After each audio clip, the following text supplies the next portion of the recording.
Yo, we're back. We're back. We're back. We're live. 40 there. Yeah, I'm here, brother. What are you saying, man? I'm good. I'm good. I'm good. Just give me 2 seconds. Give me 1 second. Sure thing, sure thing. Obviously, once the game starts, we've got to try and get in sync, and then we're good to go.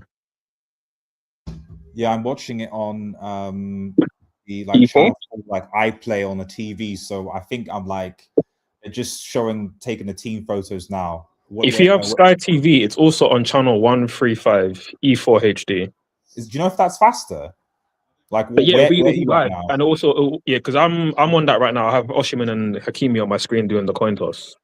Oh, okay. So that must mean I'm behind. Let me just. Yeah, you'll be up behind because obviously that's what we did last time. But if you have Sky TV, then you can watch it on E4. Let me just have a look. Yeah, it's on channel 135 if you have it. If not, then I can just pause it and then get in sync with you. That way, it's easier. Actually, bro, you might have to pause it. Is that okay? Yeah, that's all good. That's all good, bro. They're doing the coin toss right now that I've got, so I must be about maybe 50 seconds behind, I think. What I'll do is I'll pause when it gets to Morocco's front three. Okay. The little lineup thing now, and then at that time, you let me know when you're there, and I'll just press play, and then from there we'll be pretty much in sync. Once the game starts as well, we'll make sure. But otherwise, yeah. All good. Other than the fact that my heart is pounding at like 200 beats per minute, bro. This is crazy. I can't lie. This is mad. I really didn't want to get invested in Nigeria after the World Cup thingy. I was done. But this is the problem. Like, it started well, and I was like, oh, they're bringing me back in. I don't want to stop it. Like, I'd rather they just knocked out, like, did awful, and I could just forget about it. But now, because they've actually been playing well, like Lookman has been, like, I don't know where this Lookman was during qualifying, but whatever. Honestly, I'm with you. I thought exactly the same, bro. Because even through qualifiers, I was like, are they gonna really bottle qualifiers? And then I was invested by the time we got to the end.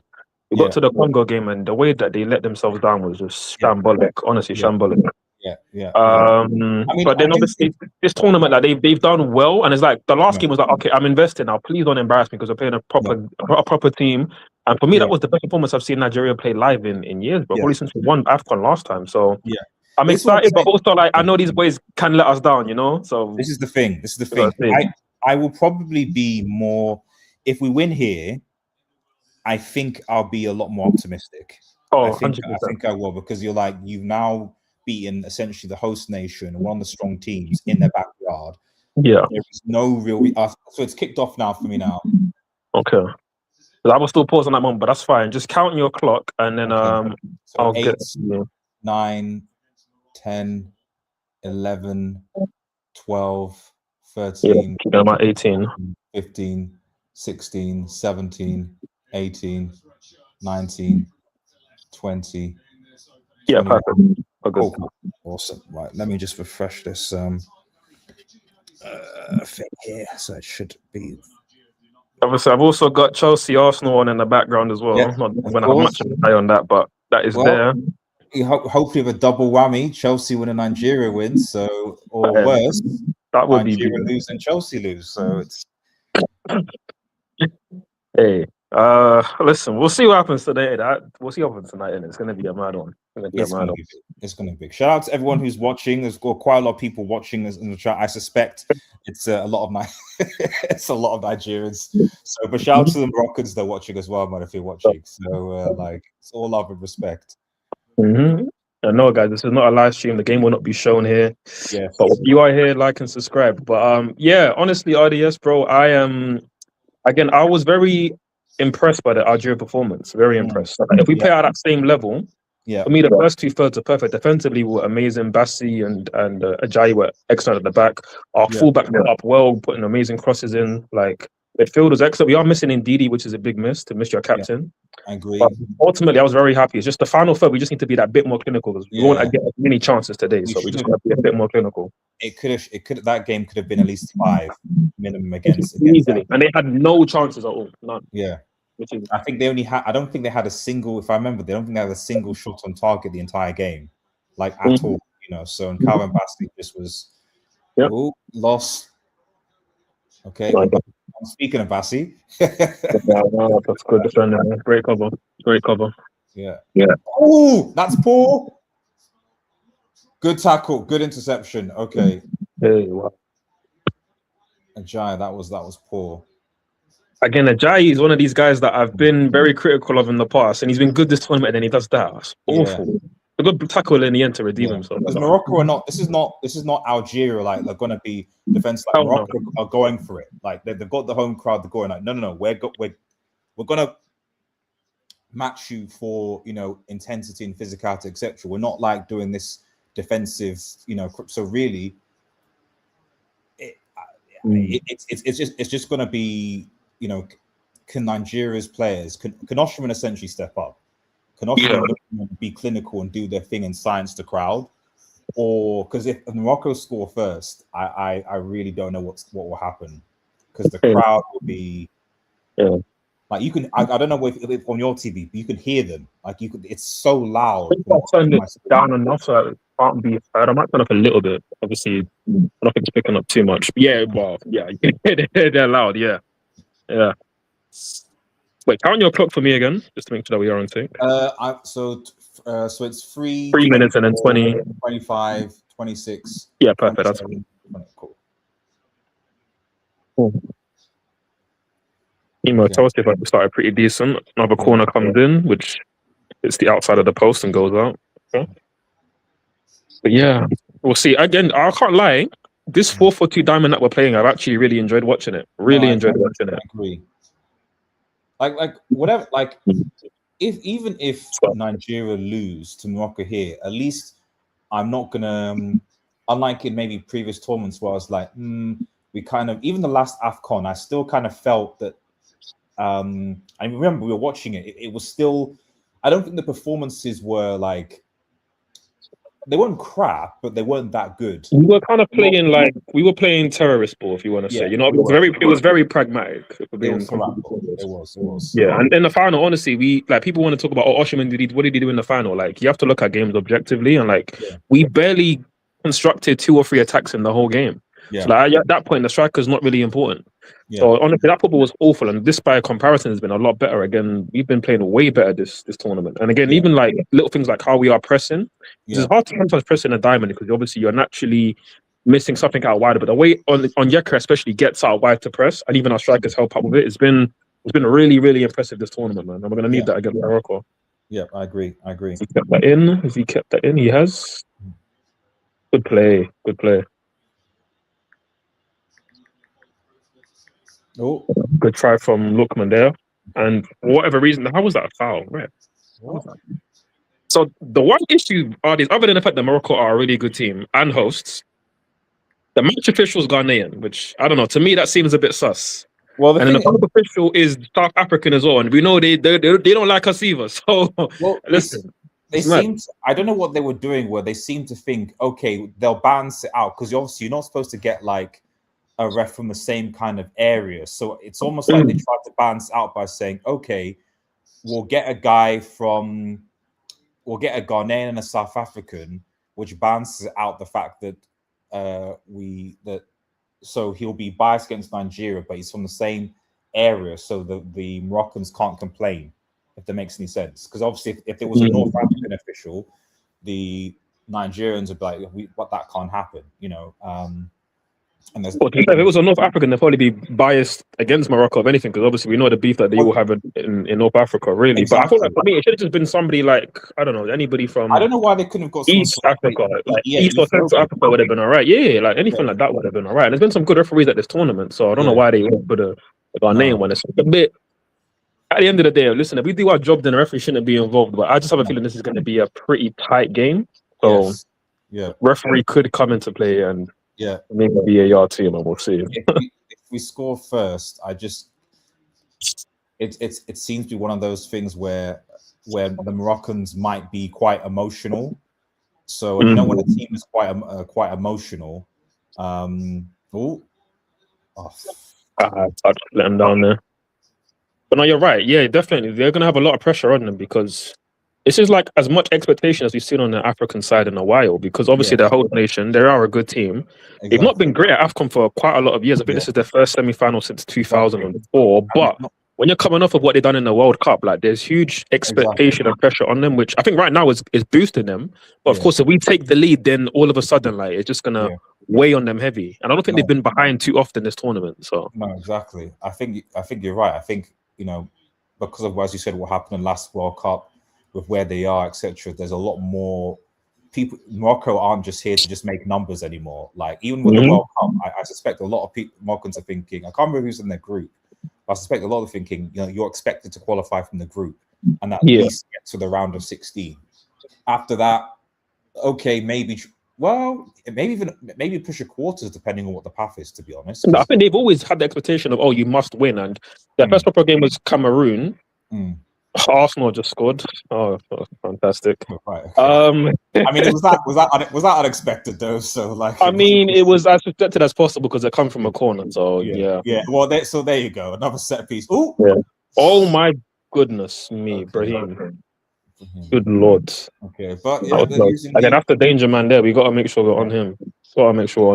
I think what Nigeria need to do right now is they need to just try and keep it calm for that, because at least the first 20 minutes they're gonna be up for it. Everyone is like the crowd, everything, and then hopefully they start to settle down. Because you can see they're playing like Morocco playing like they're not playing. Algeria were just like Algeria just did nothing really. Aside from this is not like you know, anyone saying that, like any Nigerian saying this was going to just be like Nigeria because it's another North African country was not making sense. So. Oh no, for sure. But I feel like the perceptions changed. I mean, when Morocco did what they did in the World Cup, they obviously got a lot of clout on their name. But people respect that. You know, Egypt are a good team. Yeah, very decent, but especially Morocco. I think where everybody knows Morocco, they're known. How is that not foul? That has to be a foul. Of course, he's not giving anything. And their crowd is going crazy. This atmosphere is insane. Oh, it's blocked it. Well done, Bassi. Well done. Found an out ball here. He has as well. Good. Oshiman, can he keep it? Can he keep it there? Of course, he's given the foul. Yeah. Okay. Just don't get booked, Oshiman. But tell him, because he missed the foul earlier. Which is crazy. The thing is, we have the players to counter quickly, so we do. We just got to hit the right passes. They need to just see out the first 20 minutes, I think. So my Chelsea group chat's already erupted. Lovely stuff. Nah, big up Liam, man. He's trying his best. It's just it is what it is. I don't mind him as a manager. I think he's quite similar as a coach. Well, okay, I mind him as a manager, which I'll get onto. But as a coach, I think he's tactically astute, and he doesn't different from Maresca, so it should be a pretty smooth-ish transition. Coutinho, relax. Arsenal fruit in again. But my issue more is the fact that he's a yes man. Like, we know why Blueco hired this guy, because he couldn't say no. He's already in the system, and he's going to say yes to everything that they want, which is what Maresca wasn't doing towards the end, because Maresca gained some clout from winning trophies. And yeah, we know how it is with this ownership. Again, they've fallen out with 3 of the 4 managers that they've hired long term. So ultimately, I think we will get off to a good start in terms of the first few months of Liam. Obviously, long term, is he the manager to take us to winning trophies and put us where we need to be? Lord knows. But loose ball from Morocco, Adams, that's a poor touch. Poor touch. Oh, big up SSB. Good to see you in the chat again as well. Coutinho is watching on Twitch. Hopefully the Super Pigeons get knocked out. I hope. We'll see. Well, we'll see what happens. I hope not, but we'll see what happens.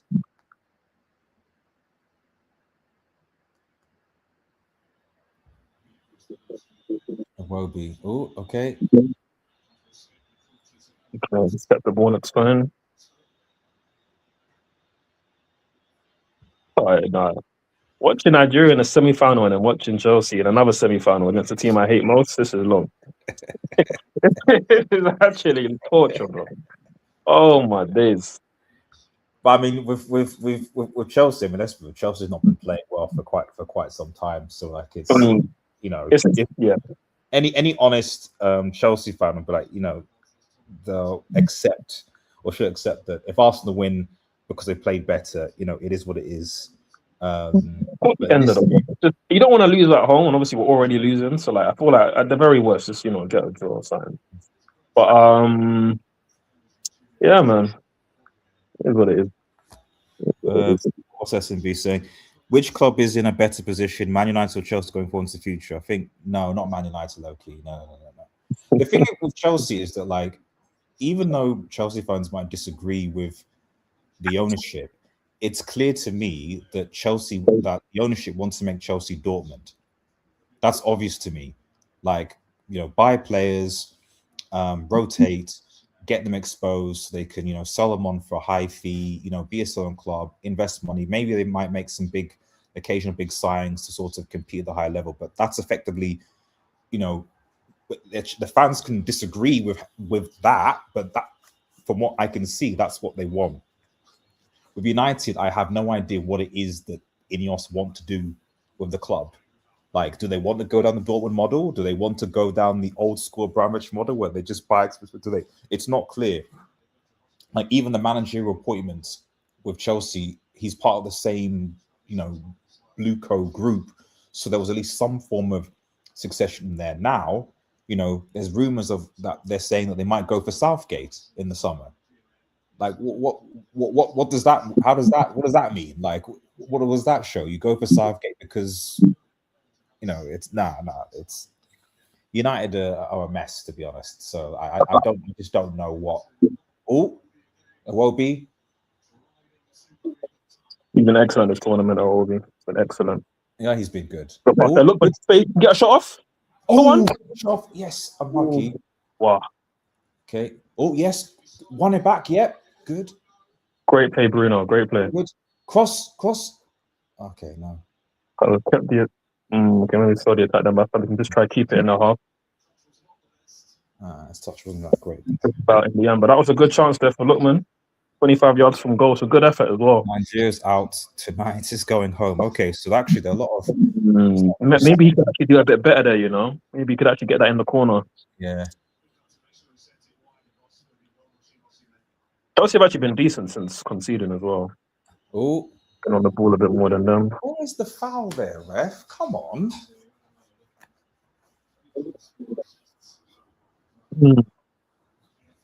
I will say my Chelsea stream's like a minute behind. It's not on TV, so I don't know. Probably. I make sure everything's on mute, so I'm not going to get any spoilers. But obviously, if you get anything through, I'd probably say. Yeah, no, I won't spoil this. I mean, to be honest, even with this, I'm not even that really bothered about spoilers if you're ahead by a bit. Oh, sorry, 1 second. My daughter is next to me. I was about to cry. Give me 1 second. I'll be right back. Good. But let me see what the chat is saying while we're here. Any questions you lot got? Feel free to just pop it in. Make this interactive, So it'll help keep my heart rate down because this is it's a mad one. But Nigeria started pretty decent, man. And Onyedika, he's just dilly-dallied on the ball there. Very indecisive. And again, it's a big miss not having Ndidi, man. To lose your captain before semi-final was far, far from ideal. Far from ideal.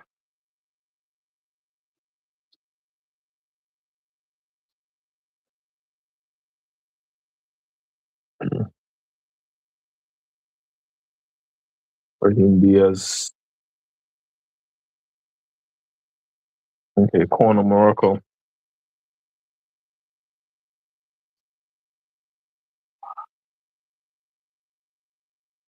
Question from SSB. Thoughts on Esteban and Palmer situation? What do you mean by that specifically? Maybe to add a bit more context to what you're talking about. I don't know if you mean the minutes that they get in, them playing together. But that Palmer's not playing, because obviously he's not available tonight. For the slight groin issue, he didn't appear in training yesterday, so I kind of knew he wasn't going to start today. But another Arsenal corner goes in, and Sanchez flaps at it again. Oh my god!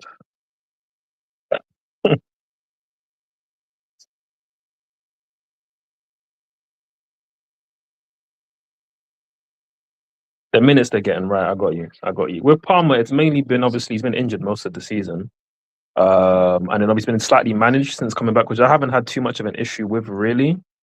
Awful from Oshiman, awful. You got to get your head up there. But yeah, Palmer, I don't mind. I'm just over, bro. Is your daughter all right? Yeah. Yeah, she's fine. She's just playing. All good. I was answering SSB's question in the chat. About Palmer and Esteban. I was just saying that Palmer's minutes I haven't really minded too much because obviously he's been managed since coming back from injury. But with Esteval though, definitely one of my critiques of Maresca is he didn't use him enough. He wasn't giving him as many opportunities as he should have, given the fact that Neto's been poor at times this season. And obviously your good friend Garnacho, that you know very well, he's been as advertised. So let's just put it like that. Let's just say no refunds. That's what I'll say. There's no refunds there. So same as the Mason Mount, no refunds on that too. First. The thing with Mason Mount though is that for some reason, almost there's no manager that works with him that says anything negative about him. I don't understand why. Like every coach that works with him, whether at Chelsea, United, is like, "Oh, Mason Mount's such a great," or Mason Mount.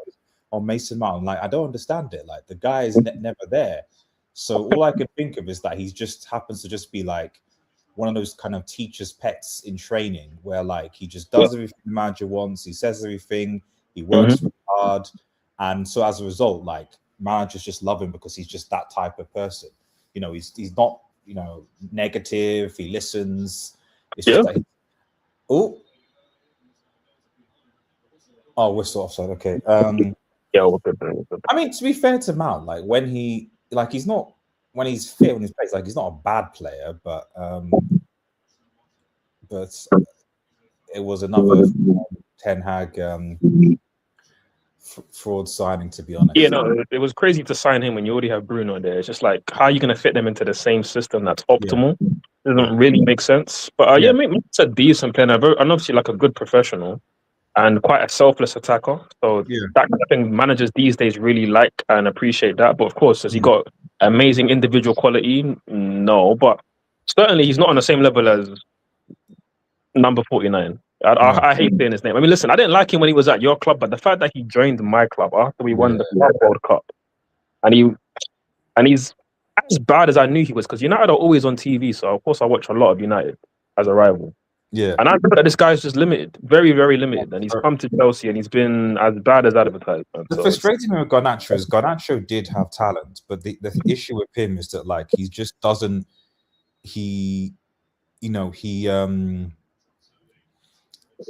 It's like he for some over wide, wide. He just, it's like we kind of unfortunately spoilt him at the United Academy, where like he believes in his own hype, so therefore he's not like, if you compare him to say like Ahmad, for example, like Ahmad, like you can clearly see that like he's like learned. If you see how he was playing when he first came to United and then when he went on loan and things, you could see how he's progressing, how he's learned, how he's actually improved his game. With Garnacho, even though Garnacho's younger, he was there for some time, and it was just kind of like you keep on doing the same things. So keep going, bro. But doing the same things over and over again. It's like as if it's like you're not learning. Like you should, when you're in this position, this is where you should pass. You know, you should be tracking back here, etc. And it's almost just kind of like, no, why would I do that? Bass, have you got? He's won the Friday. Well played. No, you're right. Listen, with Garnacho, he's obviously had that bit of raw, kind of good speed. And obviously he's a very direct runner, but decision making was very, very bad 2-3 years ago. And it's not the same now. It's not gotten any better. And like he is still relatively young at 21. Like, well, I'm quite harsh on Neto. He's got decent GA, but is also kind of similar in a player where they're not great 1v1. They're not super like clinical or anything like that. But obviously with Neto, he's like in his prime. He's 26, which as for a winger, that's your prime years pretty much. Garnacho still has years ahead of him, but because I've watched so much of United, live and otherwise, like especially when you watch a player live, there's no filter, there's no highlights to like maybe skew your image on how they are like in game. I just know that Garnacho is just very, very like He's just very hot and cold, but the hot is not very long. He'll give you a moment every now and then, but what his best attribute is getting into good areas, which is fine, but his end product is consistently bad. So no, I don't disagree. And again, he's young, so maybe that might change, but yeah, of course, it could change. Obviously, I just knew what we were going to get, and ultimately, where we were, having won the Club World Cup, and the aim is to now bridge the gap to, Liverpool, Arsenal, who were top of the league at that time. We knew City would be back as well. We had to bridge that gap, and it's like after that, you go and sign Garnacho. That's not a ceiling raising signing. It's just not. But now I think with what happened with Maresca, you kind of know that was never the real club's intent. Like, because although I disagree with his medical, take, if the medical guys are saying that the player is not ready or fit, then you can't force them back. It just is what it is. Yeah, of course. So, and that's how, long. That's one of the reasons why you can see some players out with long injuries because they were brought back before they should, and now they're out longer. So, I don't know whether there was something in about him wanting Palmer to be back early, for example. So from that perspective, Maresca was wrong. But it's like it said, if the rumors are true, the murmurings are true, it seems to be that they're much more is an emphasis on, okay, you bought all these players, right? Essentially rotate the squad, because there was a lot of complaint, I think, from some Chelsea fans when they said, why is Maresca changing things so often, or why is he bringing on this person? So and now at least we can see maybe that actually isn't what he wanted to do. Maybe he wanted a fixed 11 to build around, but it was actually the higher ups forcing him to change the players because they want to obviously increase the value of said players. So that just tells me that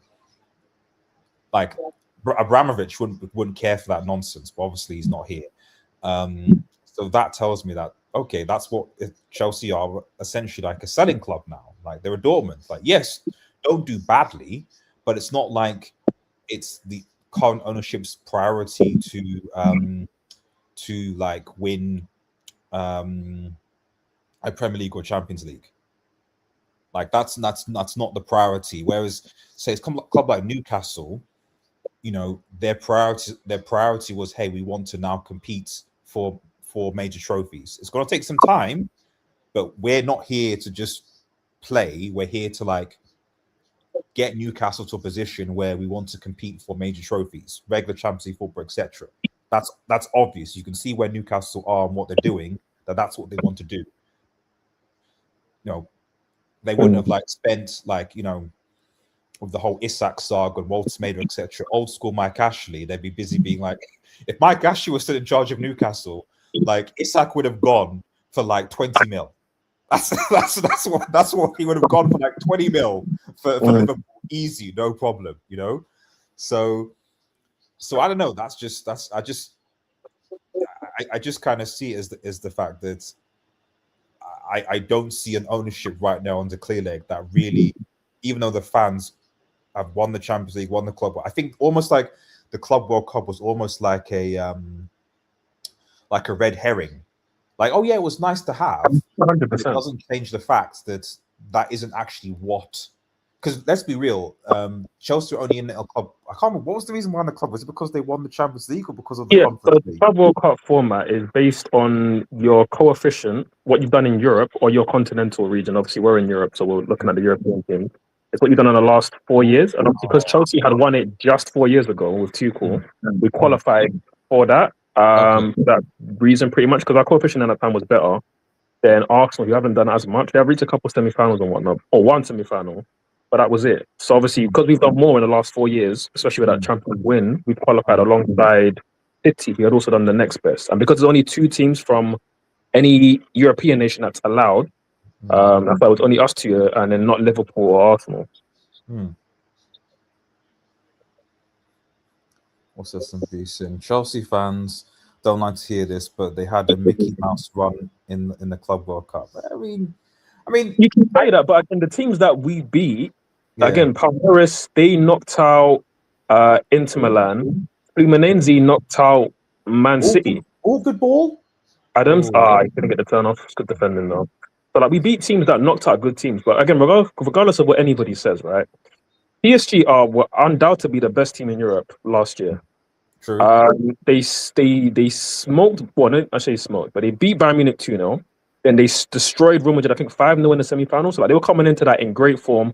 I just won the Champions League, having beat Inter Milan 5-0. So everybody knows these men are serious, and we beat them 3-0 in one half of football. Past the pad setting, bro. Like if you man grew up playing PES or FIFA, if you were beating somebody 3-0 at halftime, bro, you pass the pad over. Like somebody else has to get a turn because it's done. You don't come back from that. So we literally did that to them in the final. So I do agree with your point, RDS, which is the fact that it is a bit of a red herring. It doesn't really fall in line with what we've been doing under the structure. Exactly. So again, you don't flip trophies, but it doesn't represent that we are where we are. Definitely not the best team in the world, for sure. We're not. Yeah. I just think a lot of just they saw the Club World Cup, because let's be real, the Conference League, just put that to one side. That's another thing. Let's just ignore that. Oh my God! I'll clear to Jai, but we caught life there. But for the Club World Cup, that's when I think a lot of fans were like, "Oh, this means that we're back, we're doing this, we're doing that." But as you rightly said, it doesn't. Oh, Kikimi cross! Wow, that was another good chance to them. Yeah, good. Dangerous moments for Morocco in a very short period of time there. Yeah. Nigeria have to try and see out the. I mean, it's almost 30 minutes now. They've kind of. The only thing that worries me is that we've not really. I mean, had one maybe clear chance this half, not a lot. Yeah. It's been a pretty even game. Yeah. Maybe they've had slightly better chances now just because of that moment. Yeah. It's been very even. I've liked our press so far. We've forced them to play quite a few long balls. But again, semi-finals are always quite tense. They're always quite tense. I'm not surprised that this is going to be a low-scoring game. Based on what I saw in the other game, I would suspect that the winner of, unless Mane comes clutch like he did today, I think the winner of this game is probably going to win the tournament. I could be wrong, but it's just the level of which these guys are playing versus like Egypt and Senegal is just different. No, I disagree actually. But I think Egypt's level was very low. I think they were kind of just being carried by their attack of Salah and Marmoush.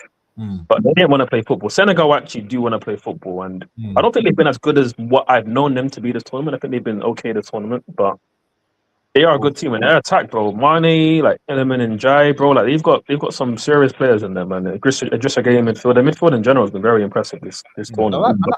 That's fair. I feel like it's gonna. I think it's an even game. Whoever they play in the final, hopefully it's us. But I think it's a very competitive game, and I'll be real. Like this AFCON has been impressive. The quality. The 8 biggest nations got to the quarterfinals was really impressive, man. Exactly. That in the semifinals as well. I think it's the first time ever that all 4 managers were actually African managers. Yeah, I think someone told me they think it has happened before, but it was like ages ago. Like I think it was like in like the 60s or something like that. Yeah, to be fair, I'm not saying it's the first time, but that definitely couldn't have been the case because I'm sure that was only African managers when it first started. But exactly. When it was first around. Definitely the first time in a couple of generations it's happened, which is a good sign. It's a good sign for African football, man. But this chance that they just had from the corner, good header down, and I think we've caught life there. I think that's the centre back who got on it. Yeah. And that's El Tabi actually. Wow. And that's El Tabi actually. He's trying to do these bicycle kicks again. What's this? At least Chelsea's in Real Madrid. That locker room and club is beyond cooked at the moment. What do you guys think about Alonso getting sacked? I mean, there's nothing else really to. I mean, sorry for those who are watching. Yeah, it is still 0-0 Nigeria and Morocco, as you can see. What do we think? I think that Madrid and Manchester United share a lot of qualities regarding, fan expectation and also player power. And so therefore you have to be a certain type of manager to be able to kind of handle that. Like this might come as controversial, but like Real Madrid kind of need like an Oli type manager. So, and by that I mean is that like someone who's basically a vibes guy, someone who will keep the players happy, will let them just kind of do what they want to do. Yes, I'm not saying they should have tactics. Oh, Can he find the pass? Oh, Just the pass is poor. He's bounced. He's the pass in the air. Got a drive. Okay, run it back. Come on. But again, you see in the press order, yes, bro. Like we're always on them on the press. Ajayi, be careful. I beg. This Ajayi guy, bro. Not today is not the day for nonsense. Yeah, it's actually not. Be a bozo today. We got caught on the ball. Diaz running at back. Diaz. Yeah, he's tried it. That's nothing. If anyone can book him. Wait, what? Is this referee on drugs? He knocked the ball past Bassi and he pulled Bassi's shirt. This is disgraceful refereeing. Oh my goodness. Let me see that again. I'll let you talk about the rest of this because, bro, that's awful refereeing. Man, that's corrupt. That's corrupt. That is corrupt. Listen, God, you're seeing this cheating, God. You are witnessing this cheating, God. Please don't let the cheaters prevail, God. That's what I'm saying. God, you are a fair and righteous God. Don't let the cheaters prevail, please. I beg. This nonsense. And he misses the final. Are you pissing me off? Oh my.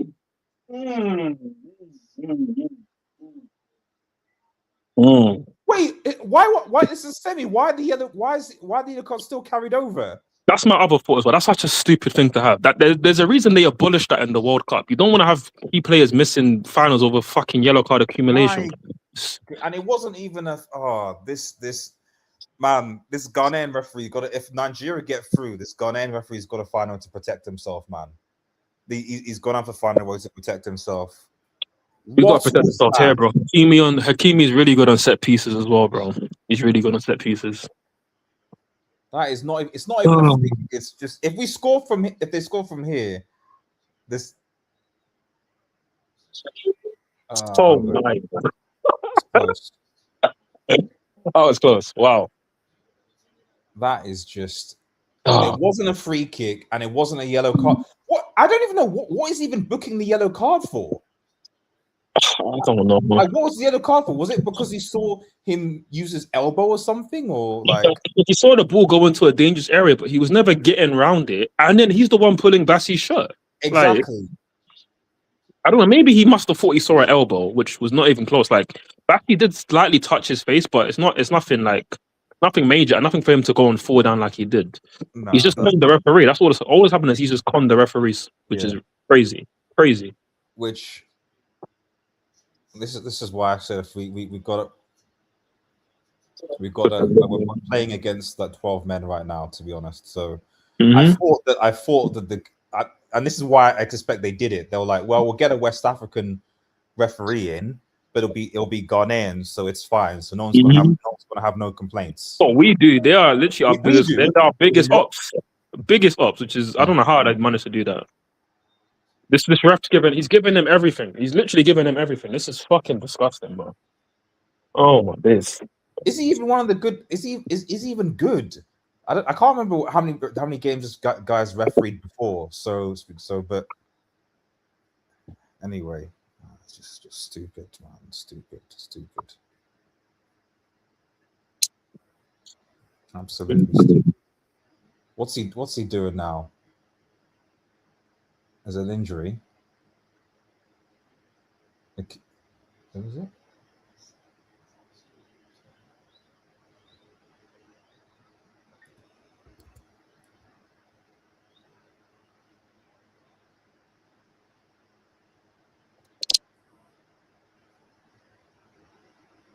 Okay, yeah. So take the player. I never like when they just take the player off. He's literally on the toilet. If any player needs to get medical attention, like then they should go off the field and then be interested and come back. That's one of the things I like. I know a lot of Premier League fans don't like that, but it stops annoying time wasting. It's like you shouldn't get medical treatment on the field and then be able to just sort of come back up again or something. Like like you're gonna get it, you come off the field and then come back on when the referee deems it to come on again. 100%, bro. And then that stops time wasting because people then don't come down anymore. So that's what happens.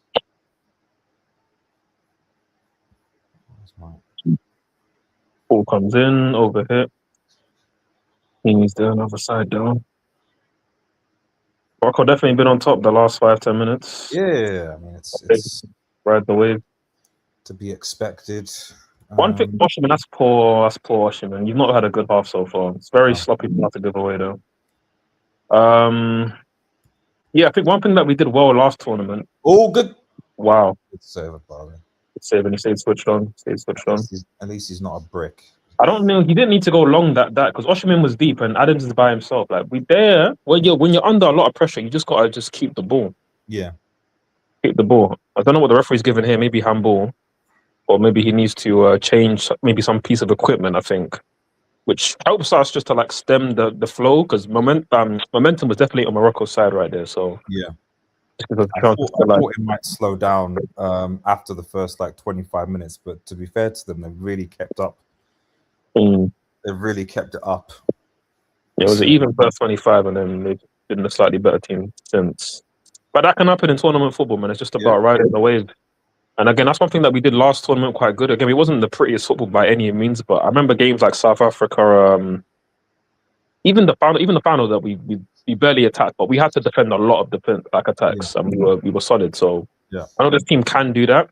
Obviously, this team is without Ekong, who was our captain, until he retired pre-tournament, which is in itself due to some politics, which is another story in itself.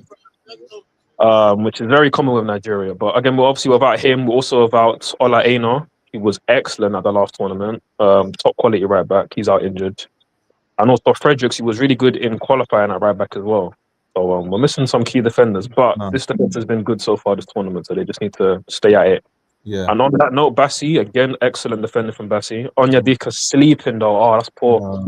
Come on. Now it comes to Diaz, the danger man. Thank goodness that was a bad touch. Yeah. Thank goodness that if that had been a better touch, I think we would have been in trouble. A good one too, though. Good save. Very free from Missouri. Wow. Good save, though, Wabali. Good save. Okay, last 5 minutes before half time. We just need to ride this wave, man. Ride it out. And then that's poor from Masai. Ride it out. Because if you concede before the end of this half, which is looking like a possibility, then. Hey. Gonna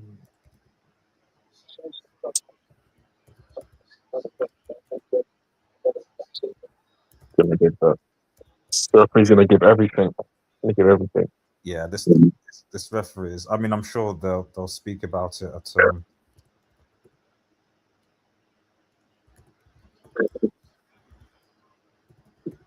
Yeah.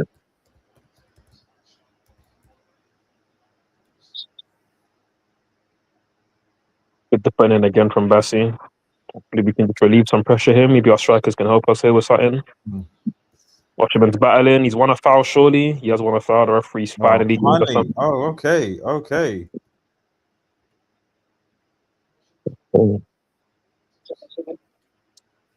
Thing about Oshiman, again, this half has not been great. I'm sure people are probably cooking him online or whatever, but this is Oshiman.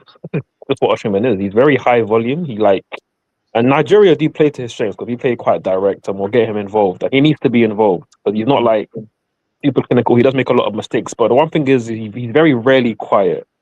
You look at him compared to a Gyökeres, and Gyökeres this season in general has had a lot of games where he's been hardly getting any touches, hardly involved. But with Oshiman, you feel like he's always putting himself in positions to do something, which is a good trait.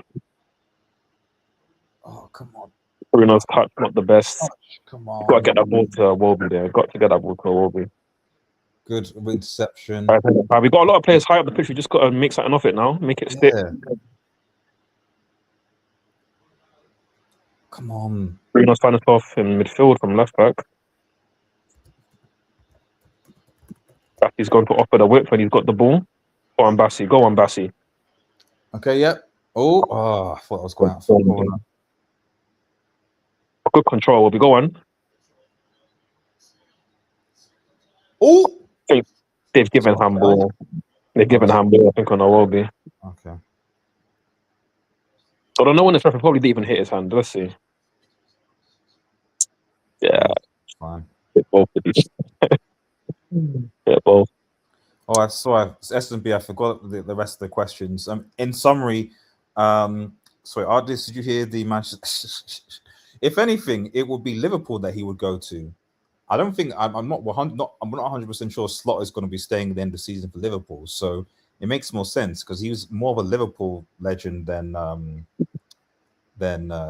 United. So that'd be erratic. But yeah, I think ultimately with the Alonso thing, like it was coming, and at the end of the day, when you have a club where it's the players versus you, that's what it is. That's why I said they need to get a vibe. Like I know, as controversial as it sounds, an Ollie type manager who will just create vibes, positive things, so they can sort of bounce and play. You know, Zidane was successful, you know, sure, but at the end of the day, like even he himself said, I didn't feel like I got support.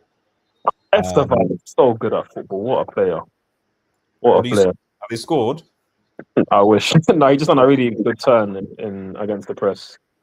And then Klopp is. Oh yeah, no, Klopp isn't going to go to Madrid. Klopp would never go to Madrid. No way. Klopp left football because he's like tired. That was his whole thing. So why would he want to go to the most dramatic club in world football? Exactly. That's the stress he does not want in his life. Like, exactly.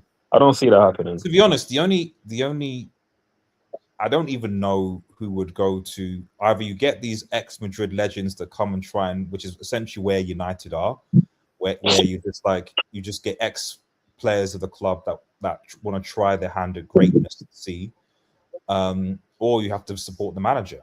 It's really. I thought it'd be, you know what, because a lot of people have this opinion on managers right now that there's not a lot of elite managers available and stuff like that, which you can make the argument if you want to. That's fine, but there will be a lot of top coaches available in the summer. Obviously, the World Cup's happening, and there's going to be a lot that are going to be leaving after the World Cup. Currently, Tuchel's not planning to do anything after the World Cup other than leave, so he's going to be free. Especially Nagelsmann too. Luis Enrique's only got a year left on his contract at PSG, and I think he's already turned down the first proposal of a renewal. Luis Enrique would never go to Real Madrid. That's obviously the Barcelona man, so maybe he wouldn't go to Real Madrid. Even Tuchel, I mean, I think Tuchel would take, but the thing is, Tuchel's fallen out pretty much every hierarchy board he has off due to lack of control things. So yeah, even though I think he would more than be happy to take the job, I can't see that Tuchel lasting, and as well as the fact he's not really a great domestic manager. So I couldn't see him lasting that long for the simple fact that like he wants to be in control. He'd probably fall out with Perez for not supporting him enough. He'd probably end up falling out with the players, and you know. Listen, but in the 2 years that he's there, let's say hypothetically, he might step around and win a Champions League. What was that? Come on. Horrible, cross. Horrible. Listen, we're almost at half time, and given where we've been the last 15 minutes of this game, I'll take it. Yeah. It's getting half time. You never know.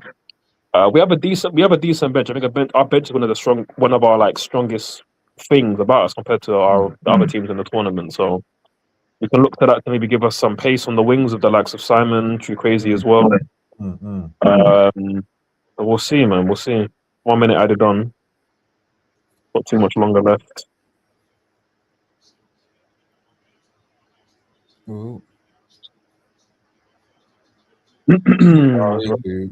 Arjun up on the left hand side. What's a good?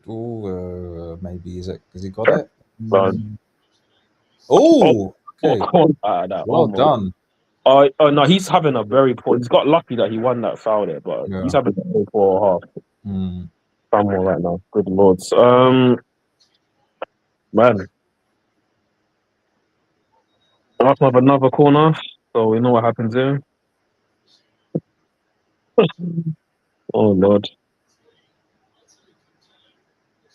Oh wait, where are you? You said Morocco with another corner. Oh no, I said Arsenal. Oh, Arsenal. Sorry. Okay, halftime in the Nigeria Morocco game 0-0, and yeah, I think it's fair to say on the balance of play, Morocco were the better team overall, not by much, but yeah. But yeah, this is definitely not going to be a. This is definitely not. If Nigeria are going to win this, this is definitely not going to be an easy one. So, especially when you come against a keeper like Bono as well. So, And also, we're going up against the ref as well, because the referee... Yeah, the referee's crap. The referee's ridiculous. Utterly ridiculous. The referee is, I mean, I dread seeing what Twitter's going to be like if against Ghanaians, whatever happens after this game. I'm gutted by the Basti thing, because obviously, like, if we win today, that's really, like, that's great. It's a big blow. Yeah, but that's like, my thing is, this tournament is all about redemption, and you only redeem yourself by winning the whole thing. Like, again, beating Algeria, let's say we win this, that's great. But if we lose another final, I don't really care, because I agree. we're not going to the World Cup, the biggest World Cup of all time. Yeah. I think Haiti are there, all these other countries are there. Nigeria are not there, bro. Like, that's the only way to redeem that is winning AFCON, because it's still an embarrassment not being at the World Cup. But if you gave me the option of, get to the World Cup and let's say even get out of the group or win AFCON, I'm taking win AFCON. Like, even if, like, don't get me wrong, us getting to like a semi-final, that's huge, because I saw what I've done for Morocco. I was out in Morocco last year, and that was like, the fans couldn't stop talking about football the whole time I was there. And I know that they're a football mad country, but for them to get to the World Cup semi, that's huge. And if Nigeria did that, that would be equally as huge. But there's nothing like winning. And if we were to win AFCON, that would make it okay. It would make it's still not good not being at the World Cup, but at least winning something is winning something. Yeah, because people say it'll be more of like because people would acknowledge, they would say, how is it that the winner of AFCON isn't at the World Cup? I acknowledge. I'm getting some echo back. Where's that? Egypt done that many times before Salah's days. They would always win AFCON and then not do well at the World Cup or even qualify for the World Cup at times. So I can't hear forward. Just the speaker. Is it mine? I can hear you fine. I don't know if something's happening on my mic. Let me just double check and see. 1 second. I'm getting. Pat can also let us know they can hear me clearly too. Let us know, people. Let us know. I'm gonna just log comment and come out 1 second. Cool. Maybe I had a call coming in. That might have been what it is, Let me check. Okay, yeah, that's much better. That's better. I can. Can you hear me now? Yeah, my bad. I had a call coming in. I'm on D&D, so I didn't even see it. But yeah, ultimately with Nigeria, bro, again, just winning this is big, because obviously we've embarrassed ourselves for going to the World Cup, and winning unites our people. And as you know, RDS, but our people are very fractured. Home and abroad. There's always a lot of stuff going on. There's always stuff in the news or tragedies or just all kinds of stuff going on. But when Nigeria are doing well, it really does unite the nation. I really felt that at the last AFCON, getting to the final. So this one would be pretty big in reuniting the country, because obviously they embarrassed themselves with qualification for the World Cup. So winning this would be big. Yeah, but we're gonna have to win it somehow without Basti in the final if we get there, which to me is crazy. It's a big blow, to be honest. So especially against a Senegal team that aren't going to be messing around either, so to speak. So it's, even though I think attacking wise up front we're better than Senegal, but you've got to put your chances away, which has also been one of the problems today as well. So I mean, we have had chances. We pressed, we won the ball up. It's just that our decision making in the final third has been a little bit off today. So I'm hoping that can kick off in the second half. Hopefully. But we'll see. We'll see. I do think though that Nigeria have had the harder path, as it were, to the final. Though that is what I would say. 100%. Listen, Algeria and then Morocco, the hosts. The highest ranked African team as far as I'm aware. That's not easy. And then we would have to beat Senegal in a final. That's an all-timer run. If we do it. So come on, man. Hopefully. Let me see what my chats are all saying as well. But let me see if I can come out of this and still be in here. Let me see. Right. Actually, give me 1 second. I'm going to just quickly just check up on my daughter. Yep, halftime in both games.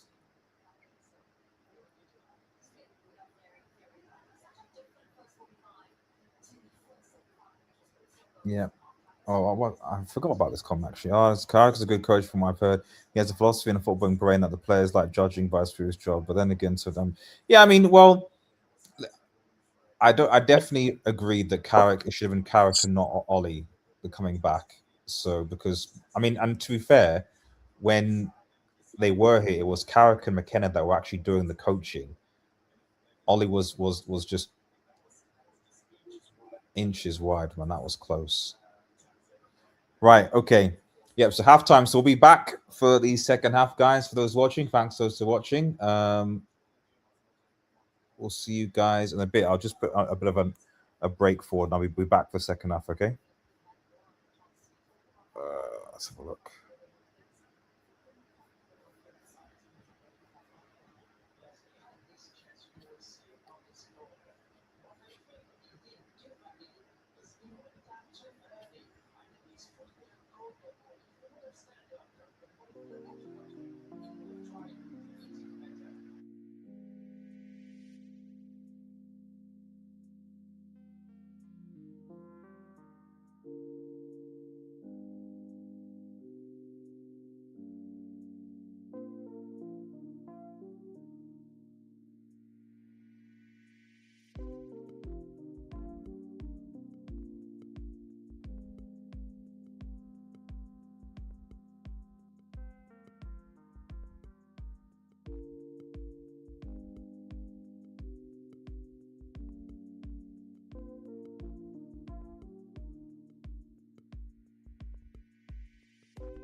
Right, we are back. We are back for the second half. Oh, 2 seconds. We are back for the second half. Oh, Nigeria 0, Morocco 0. Nigeria need to step up this half. They really do.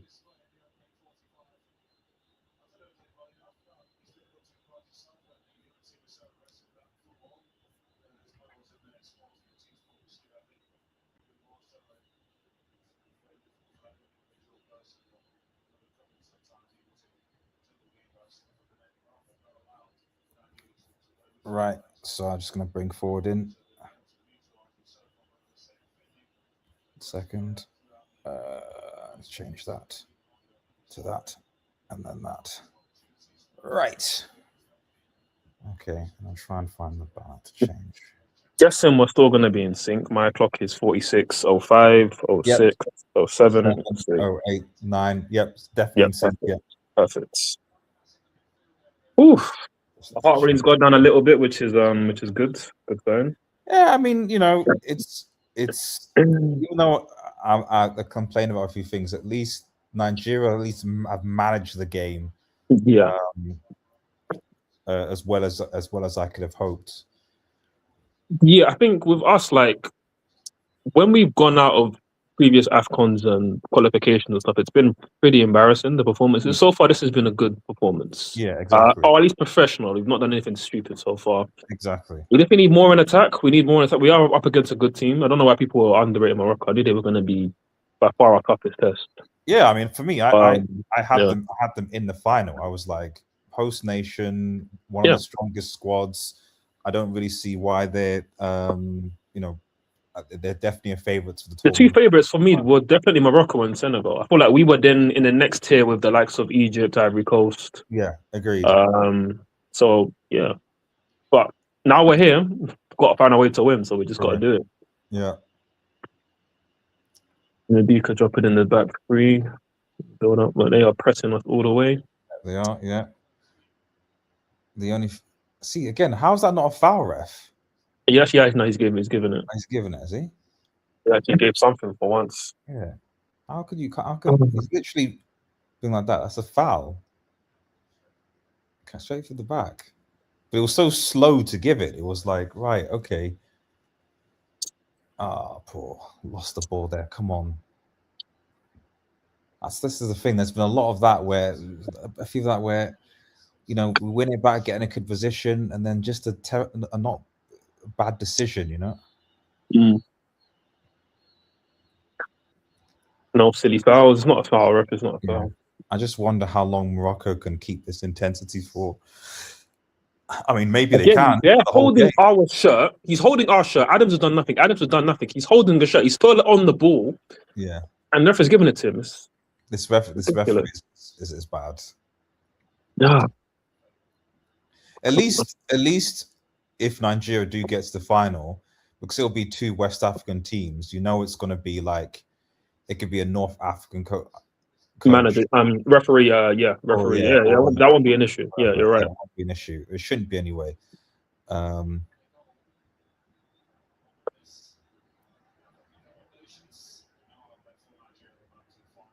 Because this, I've never seen this. This is. I've been quite complimentary about the refereeing in AFCON, especially compared to the way the Premier League is. But this ref today has just been. Oh, Arsenal's watching. Fair enough. He's in the crowd. Big up Wenger, man. Legend of the game right then. Yep. Oh. I wonder what I'm sure Carragher is busy smoking a cigar tonight. Sanchez, you absolute fraud, bro. He's fucking gifted Joker as a tap. All right, Chelsea have conceded again, have they? Yeah, I mean, at least now I can fully focus on Nigeria because this tie is done, bro. Yeah, 2-0 down at home. Yeah, wrap it up. The funny thing is, we've actually been it's been like an even game. It's been like a typical Chelsea Arsenal game where we've been good, but one Bozo mistake led to their corner goal, which is Sanchez. That's kind of been the summary of Chelsea's season, really. Especially in the big games, yeah, for sure. In the big games, we turn up and then just something stupid happens like this. They do a long throw. In terms of a counter, Saka just about gets the better of Cucurella, overlap from Ben White. And Sanchez just has to pick up the ball. It's not even a great cutback. Okay, is that looking? Oh, yeah, okay. Cross. Okay. Crossing chance. Is it to one of our strikers? Oh, nah. On your deacon, no, you do not. That's not in your bag, brother. It's not in your bag. But yeah, for that Sanchez mistake is just criminal, bro. But the pass from Ben White's not even good. The cross.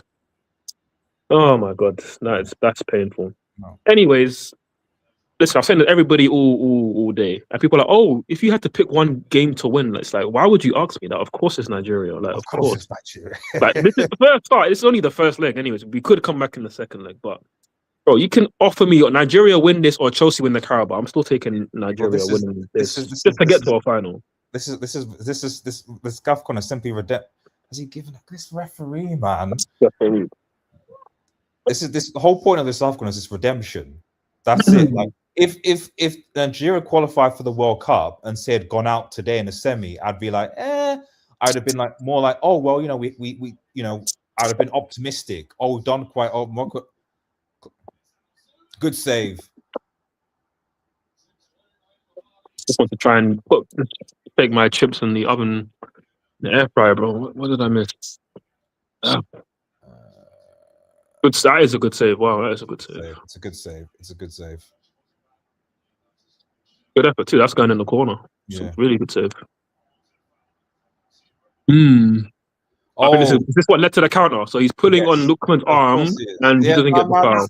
This referee is bad, man. This referee is actually bad. I'm gonna just have to quickly cook some Ghanaian friends of mine just to let them know that this is unacceptable. This is actually, just it's.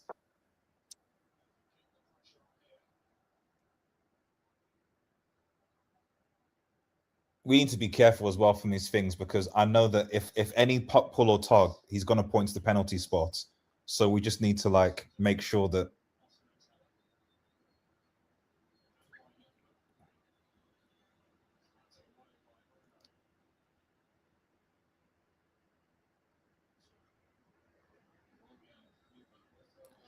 Jeez, this like even though that is a slip of a foul, it's just like even the small touch or anything, he just. They need to find this ref's bank account, man. Like it's just I've not seen this poor refereeing since. Well, good interception. Well done, Bassi. Oh, but not that. Okay. Okay. SSB Jokeres bullying. Is that what happened? Did Jokeres bully him? Did he? Sanchez is the reason why this has happened. That's the case for a lot of games, but I mean, you look at Chelsea and they a lot of their game season where they are is because of bozo moments from players, you know, getting red cards like Cucurella did against Fulham, and I don't know who got it against United. There's been a lot of bozo stuff, but they're a young squad and inexperienced. That's the problem. When you have a young team. Ben Cross had no pace or whip, but they still did it. Yeah, this ref is bad, man. They literally thought they were cooking by hiring a West African.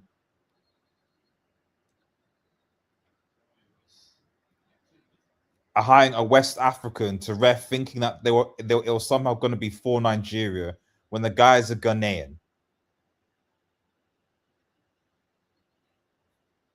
They thought they were cooking.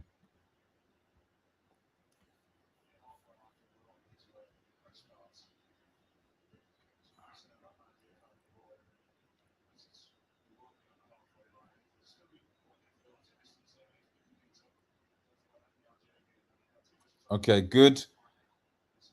Break the press. Right, let's go in. Oh, not a great cross. Can't really get through them.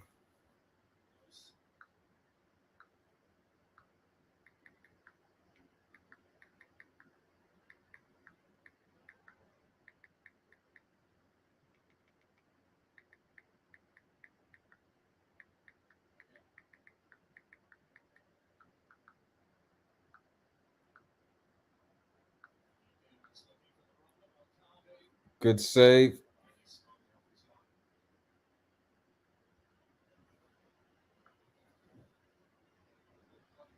He's been paid, the ref. He's been paid.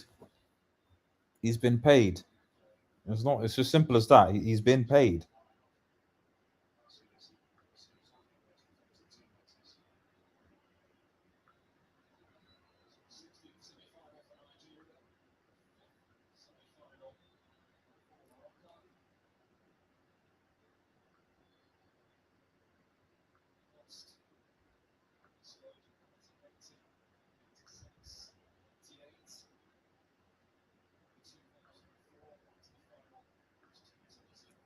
Oh, good to win it up. Oh, no one's there, man.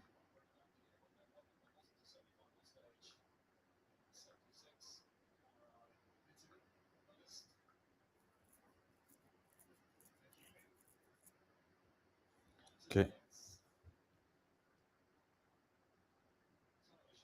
Not sure what he was doing there.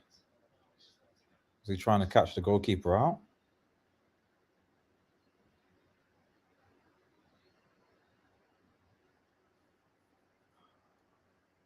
Come on, no, I need to really.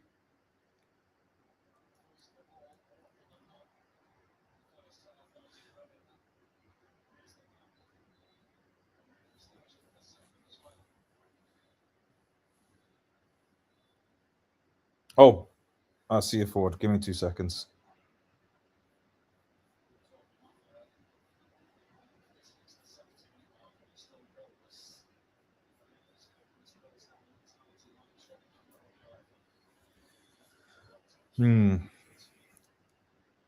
I don't want it to go. This definitely can't go to penalties either. If we go, bro, I ain't trying to see no penalties, bro. That's if it goes to penalties, we're losing. Bono is a superior. Not that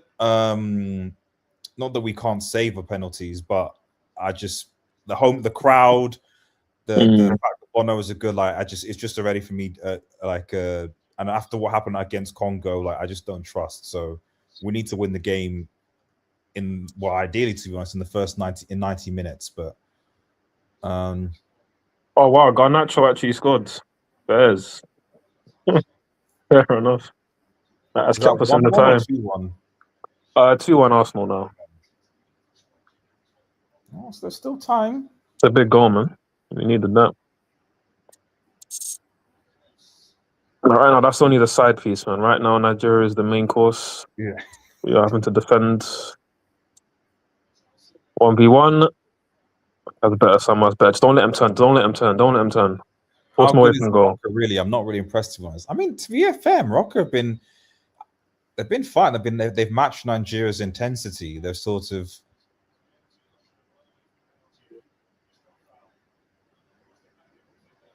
It's a big goal. Big goal. I can see how this Moroccan team. I think, if anything, maybe this matchup suits Morocco, because I can see how this Moroccan team would struggle against really, really compact defensive teams that really don't give them a lot of space to do anything. But if we could just score first, bro, it's a complete game changer. I think, and then we can bring on Simon and just play fully counter-attacking football. Yeah. But if they score. Yeah, I think similarly it's very long. It's very long. This is like a first goal kind of wins kind of game, to be honest. I felt that at the start, but especially now. Yeah.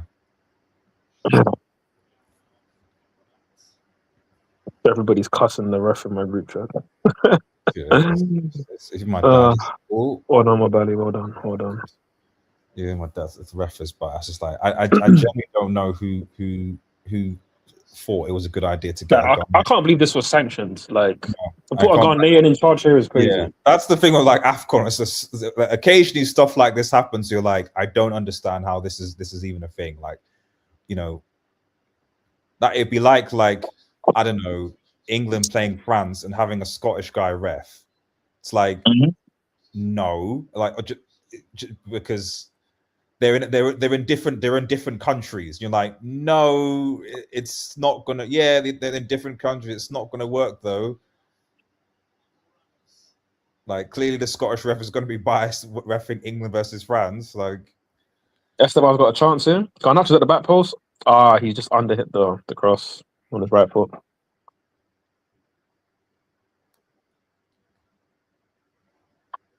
I don't know if he wins the City Arsenal final. It better not be Arsenal because I'm not trying to see them win a trophy. Yeah, well, they're gonna start. There's treble, quadruple shouts are now starting to come. Treble, quadruple shouts. Because if they get the Premier League, which to be fair, you could argue it could be sealed this week. Because are you playing them again? No, they're playing Forest away. Forest and I believe obviously Man City play you guys, don't they? Yeah. So then you play Arsenal then you play Arsenal the week after. I still think City are favourites in that game, but there's always a possibility in a derby scenario that City drop points again, and if that's the case, for sure, yeah, I think that. But it is only 6 points, and Arsenal missed a chance to make it 8 with Liverpool. Is it 6 points or 7 points? I thought it was 7 points. It's 6. It's 6 because it could have gone to 8. Remember, it was 2 when it was super plus, and then obviously Man City had the 2 draws. Yeah. 3 draws, in fact, back to back. But then Arsenal then matched it with another draw themselves. So that's why it's gone.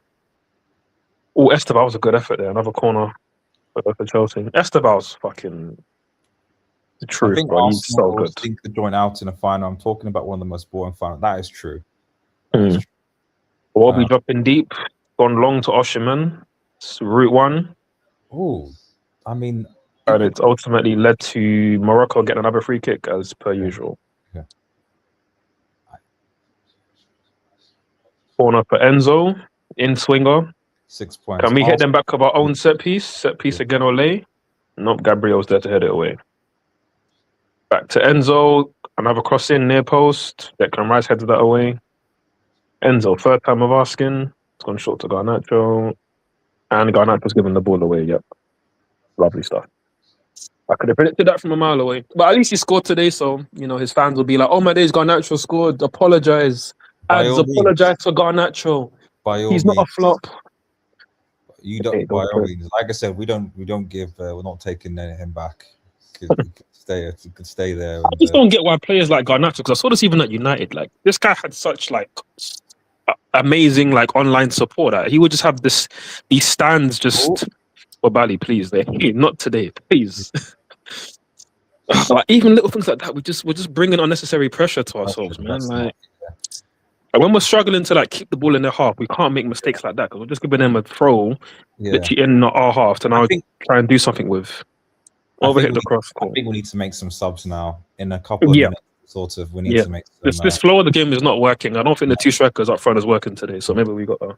And hopefully minutes, they're beginning to get a little bit tired. I think they're starting to do things.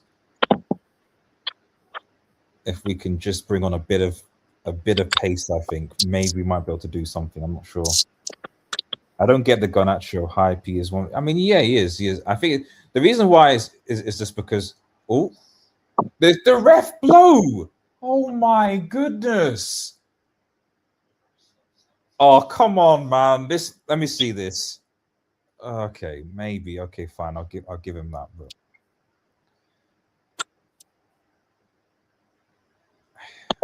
To be honest, even just as a neutral, like it's just annoying because the game the game is it's stop and start. It's constantly like the flow of the game is because the ref is blowing at almost every single time that a Moroccan player is touched. It's one of the reasons why I like AFCON. Is that I'm not saying there's certain challenges you're like, no, that should be booked, but a lot of times you're like, yeah, you know what, like that wasn't really much. Like just let the game go on instead of just blowing the whistle every 2 seconds because someone's gone down holding their face or something. So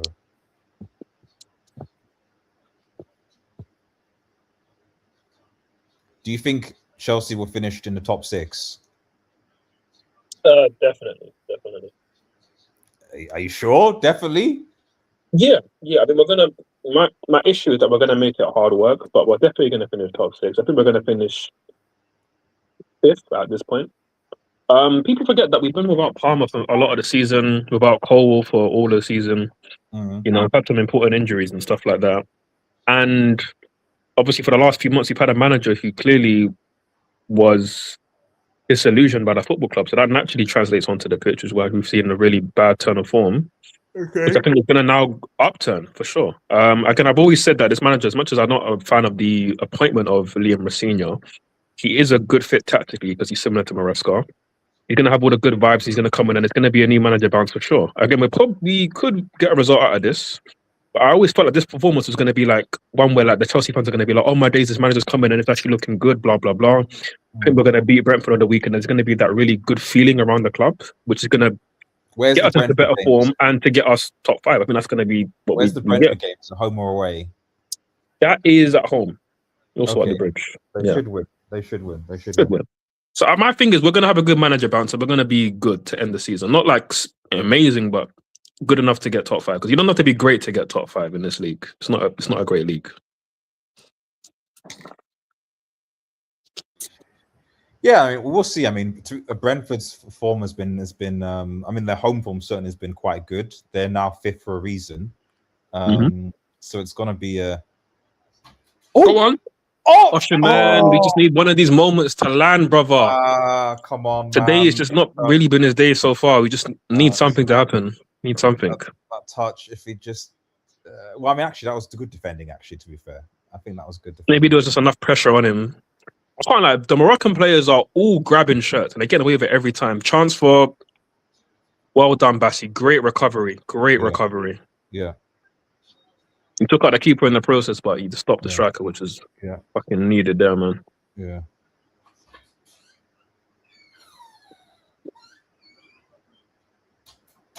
Just one long ball though. It shouldn't be getting in behind us like that. This is what I'm saying. This is why we need to make subs because I'm like Morocco. Terrible defending from Ajayi. Did you see that? He tried to play an offside trap there. You fucking donut, bro. Stupid. He's just lucky that Bassi's got crazy recovery pace because that was mad. This is why Declan Rice free kick. He's put it into Rose. Brother, we are not Real Madrid, bro. You had one night where you were David Beckham. No, put it in the bag, bro. Honestly.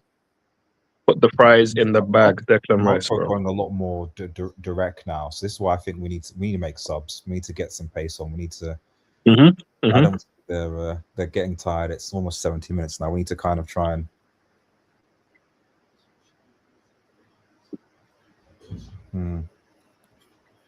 and so to me, Arsenal, City, Villa, Liverpool, that's what I see it. I think they're looking. I mean, Liverpool I still have a few doubts about because they're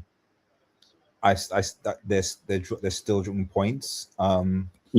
They're consistent, but they're definitely. I think Villa, City, and Arsenal are definitely a top 5, top 6. I think that's secure. So now you're left with, well, essentially, it's difficult because if I remember, I think there's only like 4 points between. Is it 6 points between? His touch is taking a while. Just keep the ball here. Okay, he's found the right bit. That's fine. Okay. Second phase. Let's just try and make something of this. We need to make one attack stick to create a decent chance. Yeah. Come on. Let me get Iwobi on the ball. Okay, Iwobi's on the ball. What are his options here? Okay. Switch out to Bruno. How's your touch? Terrible. Oh, yeah, no, keeps in. But it's going to stay in for him. Diaz has kept the ball in for him. How's the cross? The cross is horrible as well, and the referee's done something. Referee, bro. The ball was not even out of play. I mean, the cross was shit anyways, but the ball was not out of play. This referee is We just need a moment of quality, man. That's just what we need. Someone's got to step up, whether that's a well-being, Oshiman. Someone's got to pray for this man's family and life. Lookman. It didn't go out though.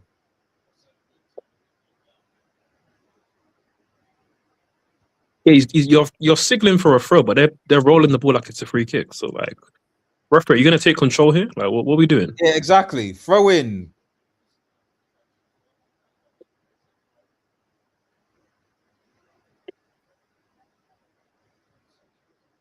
The ball wasn't out. Hakimi's taken the throw like 10 yards from where the actual throw happened. Like, bro, like. And also, this referee's not serious, bro. And also, isn't that the linesman's? How does the referee know from where he's standing that the ball was out? And like that's the whole point of the linesman. The linesman should signal to sort. I didn't see a signal from the linesman say it was a throw in. Yep. How did you know it was a throw in when you were standing like a goodness knows, like almost in the center circle? I don't know. It's. I get it. Ghana have not won the AFCON. Well, actually, have Ghana must have won the AFCON, have they? They've not won anything in my lifetime. Well, there you go. It's been ages. I think since the 80s. Well done. I mean, Bassi is just an incredible athlete, bro. Because he literally headed it back to the keeper where the striker's in front of him and he just ran past the striker. That's actually crazy. Yeah. That's crazy. So again, look at this. So there's a...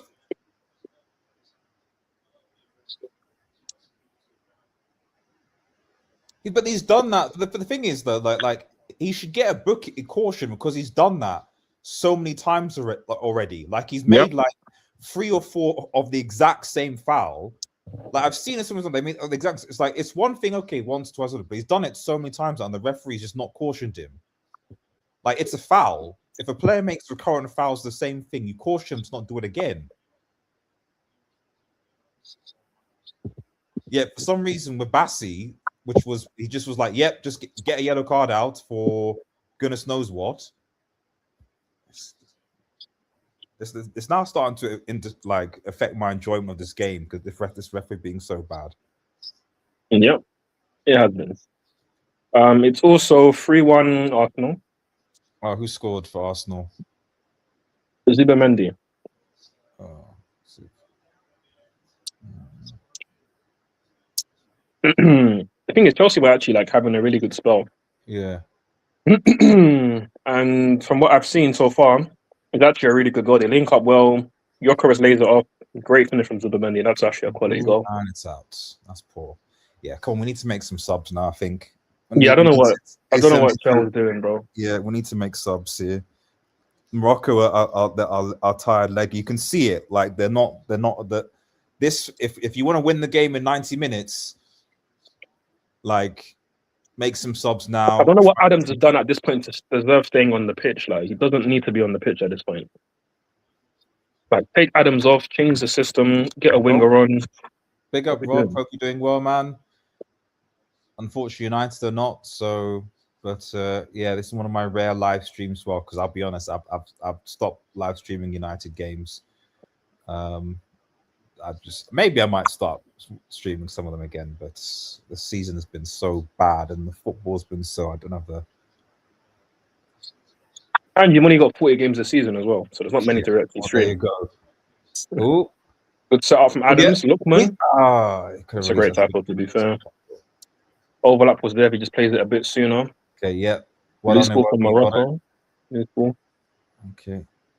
Let's go. Okay, good. Good. Come on. We need support. Come on. Oh, that's horrible from Adams. Horrible. But we're starting to get a bit more. Come on, man. You need to get some subs in. I understand, G, but it'll be great if you can. Yeah, I'll try. It's just, bro, it just takes a lot of energy watching Manchester United now. Look at Adams, bro. This guy's fucking shit. Get him off the pitch. What was that? Make a sub, bro. What are we doing here? We need to do subs now. I don't know why he's. I know it's close, but you need to make some subs now. Come on. This is where management comes in. If you're the manager, you got to look and go, right, okay, what's working, what's not, and that's not working. Like I don't even see. I mean, I don't know. I don't know how you're watching it, but I can't see any. I see plenty of Moroccan subs warming up. I don't know where the Nigerian subs are. I don't see them in my screen anyway. So I've not seen them either so far.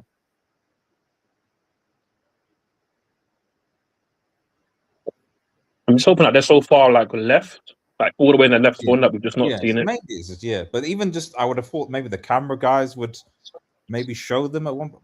I Maybe not. I don't know. It's a bit, you got too much space 15 there. 15 minutes.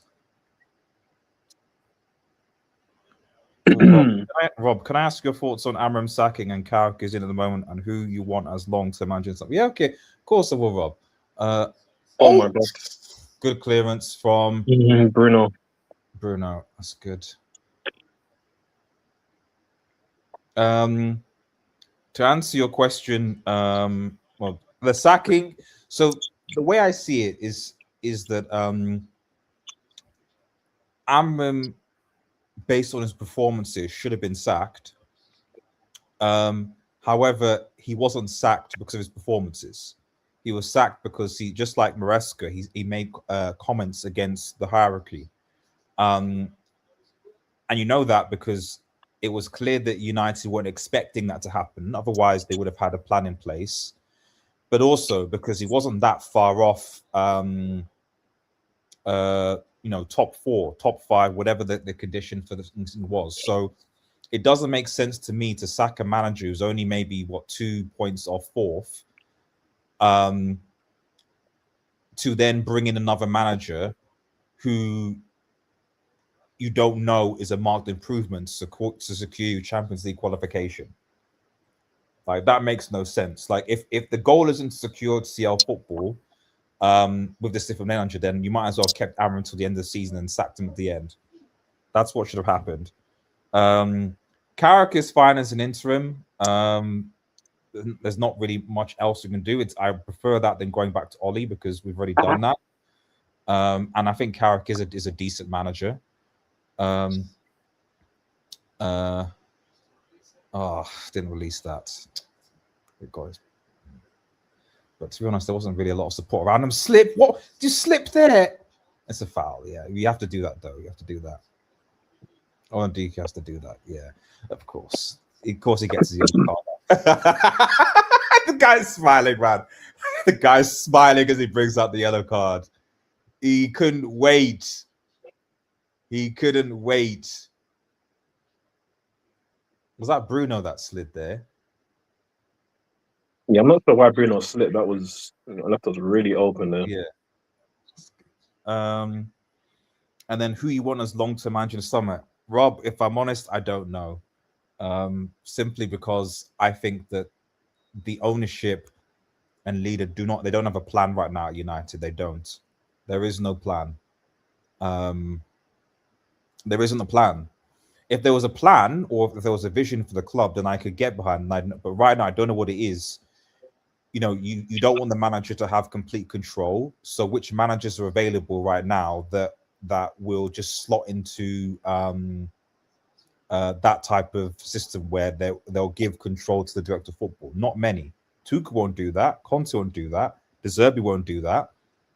So you're left with your developmental managers like Carrick, McKenna, maybe Pochettino probably works in that system as well. Those are the types of managers that are going to be happy to work under DOF and not really ask for much. So, but then if we go and hire a Tuchel, for example, I'll then go, well, then we're just going to be here 2 years from now, or even less than that, when he ends up falling out with the board, because he will. Because we're not going to get the players or sign the players the managers want when they want them, so they'll naturally fall out.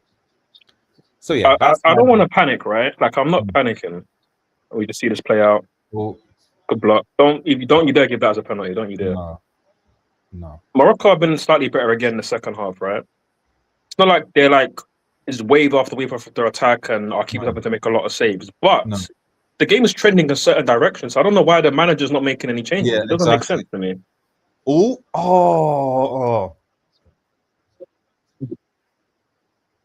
Osherman extremely angry with Lookman there, but his pass wasn't good enough again. Much as I love to defend Osherman and I make excuses for his game and whatnot, this has been very, very poor so far. Very poor. Yeah, he's not. Adams alongside him has not been any better. I don't know why he's still on the pitch. I really don't know why he's on the pitch. I'm amazed he's not made a single sub at all. It's ridiculous. I mean, he's slightly changed the system because Adams is now playing a lot more off the left. So almost a bit more like a 4-2-3-1 as opposed to the diamond, but he's not actually changed personnel. Just can't let the cross in here. Well done again, Onyeka. Well done, well done. Again, defensively, he's always been solid. He's been very solid this tournament, man. Very impressed. And Chelsea in this second half, by the way, I've brought on Hato at centre-back, Badiashile at centre-back, and now Tosin is warming up to come on at centre-back. Arsenal game is turning into a beatdown. But beatdown for who? Well, for Chelsea, presumably? Is that how Well, they're 3-1 up. I mean, they've been slightly better since they've gone 3-1 up. They've kind of been the team more likely to make it 4-1, so it's not been good from what I've seen so far. Not been good. But like the first hour seemed pretty good. Seemed pretty good. What's the referee doing now? It's not just guys. Come on with the handball and stuff like that. Like, come on, stop with that nonsense, man. Jeez. The ball hit him, and even if it did hit his hand, like it's literally by his side. It's by his side.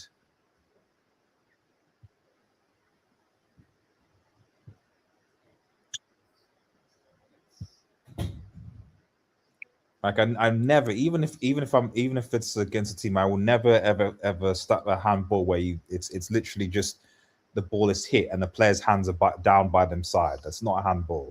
Where else are they supposed to put their hands? Can we do something here? Can we do something here? There's so much space. Come on. Oh, what was that ball, man? I think we've had opportunities here to make it, but like. But why is he still on the pitch? Like, why is he on the pitch? It doesn't make sense. Oh my days, bro! Like, can't be asked with this shit, man. Yeah, but now this is on now this is on the manager now. 100% it's on the manager. Like, good save, and he's pushed it wide. Really good save. Really good save. And we just got to see out this wave of attack. We just got to see this out. Got to see this out.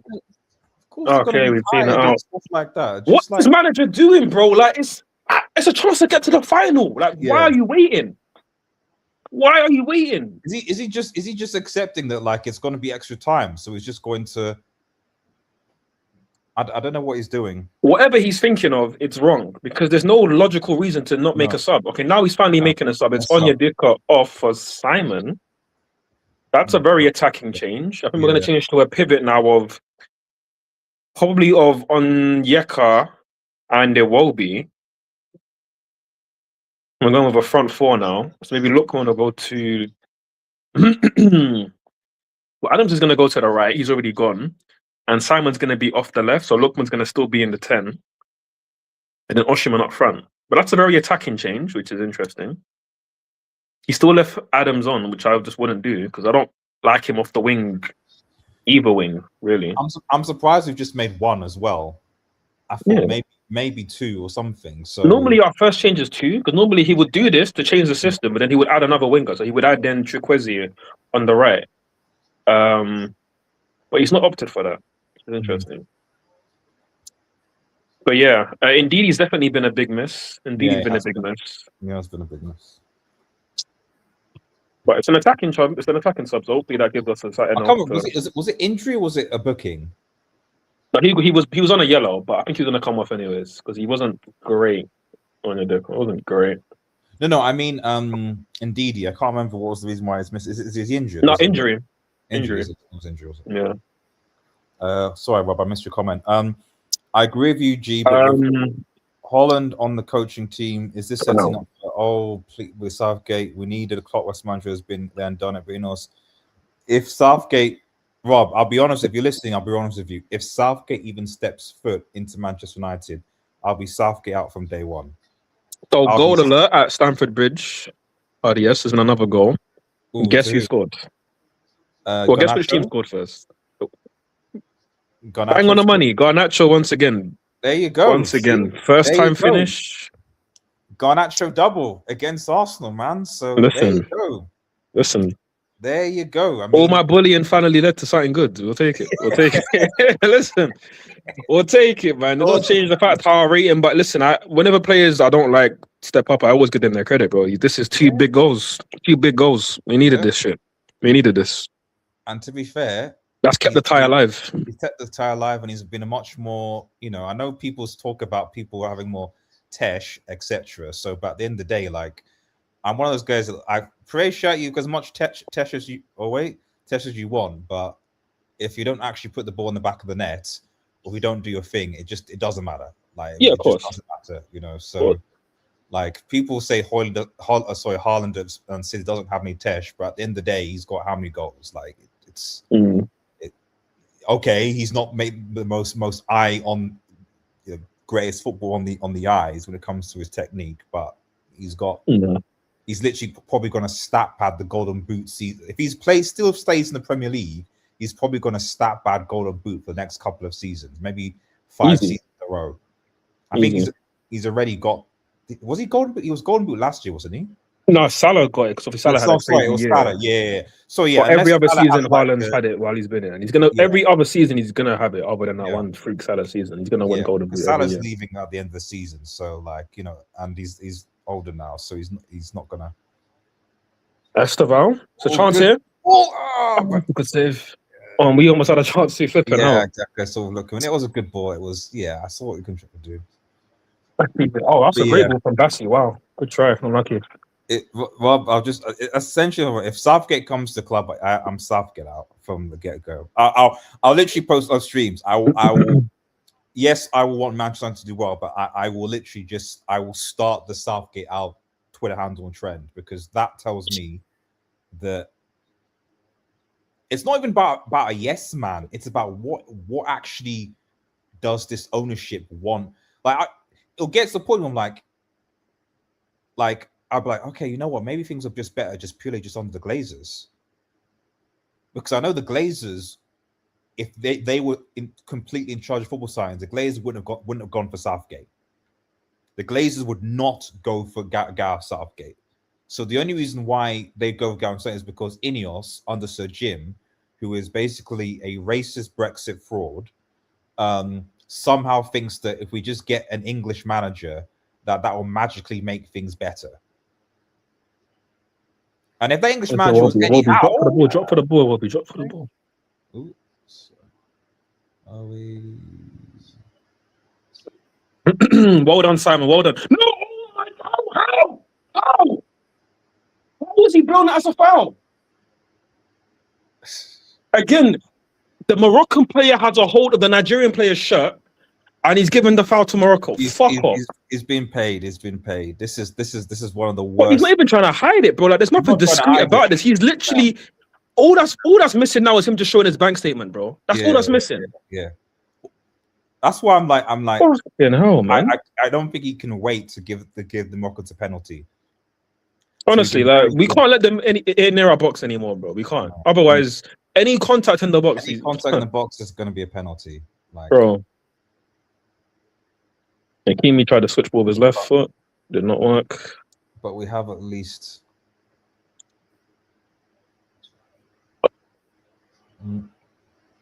Tried it. Yeah. Well done, Batty, leaving up for the keeper. Well done. Well done. Like, share, and subscribe to us. Yep. Thank you. Last minute and a half of normal time. I was not trying to get to extra time here. I can't lie. I was not trying to do that. Who was the win by any means, but if you have to win on penalties, I'll take it, man. Who was the last player to score double against Arsenal? I don't know, actually. That's a good question. Not many people do. They don't really concede too much. I have to go back. I'm going to say Haaland, maybe.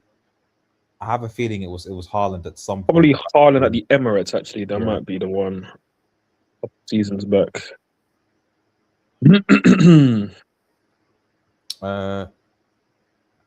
Logi, but please can you do a derby preview this week plus manager talk? That'd be great if you can. Yeah, I mean, it's just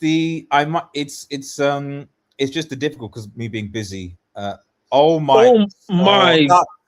just that Come on, buddy.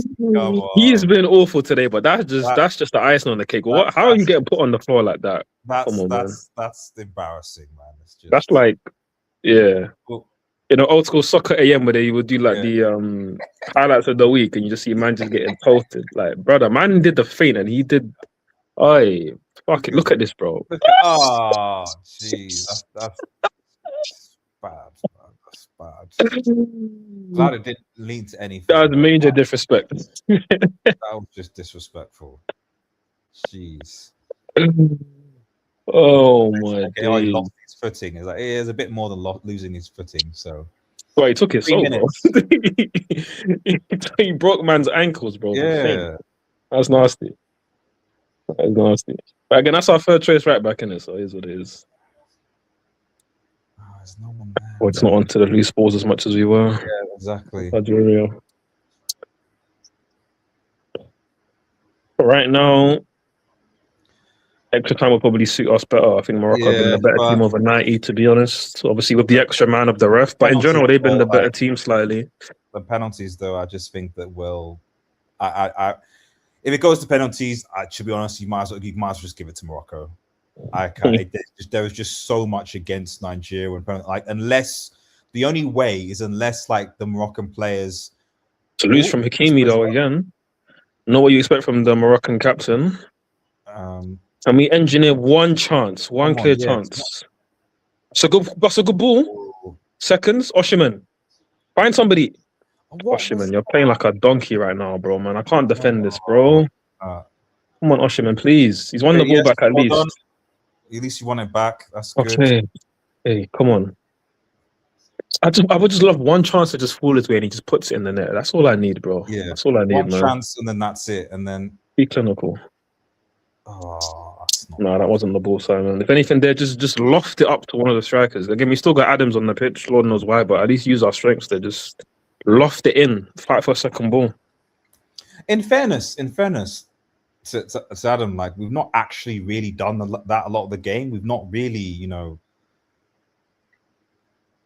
provided with chances or with crosses. We haven't really done that. No, we haven't done that. Spamming him with just like we did against Algeria, where we're just kind of not spamming in crosses, but we utilize them a lot more here. We're just run down. With a long ball from deep. There's been a lot of that, but it's not coordinated long ball. There's ways where you can have it it can be a pattern of play a long ball. You can have a play to actually go long and have players ready for the seconds. Exactly, yeah. Having ready for the second is critical to that, but there's just been handing possession back. But I say, Rob, the derby preview. Yeah, I mean, I'll try and do. I might do a watch on for a talk a view, but it might be what's the code? It might be pre-recorded. Of course, the it might be a pre-recorded. That's all. Give me something here. Well done again, Bassi, man. Well done, bro. We will not forget this performance, Bassi, man. I promise you, we will not forget. No. Yeah, if we somehow win this, Bassi is. He's in. Play it. Lookman was in. Oh, again, we've got a striker trying to play make there, bro. Yeah. This decision making up top around here has just really been poor, to be honest. It's been right. Extra time, 0-0, 90 minutes.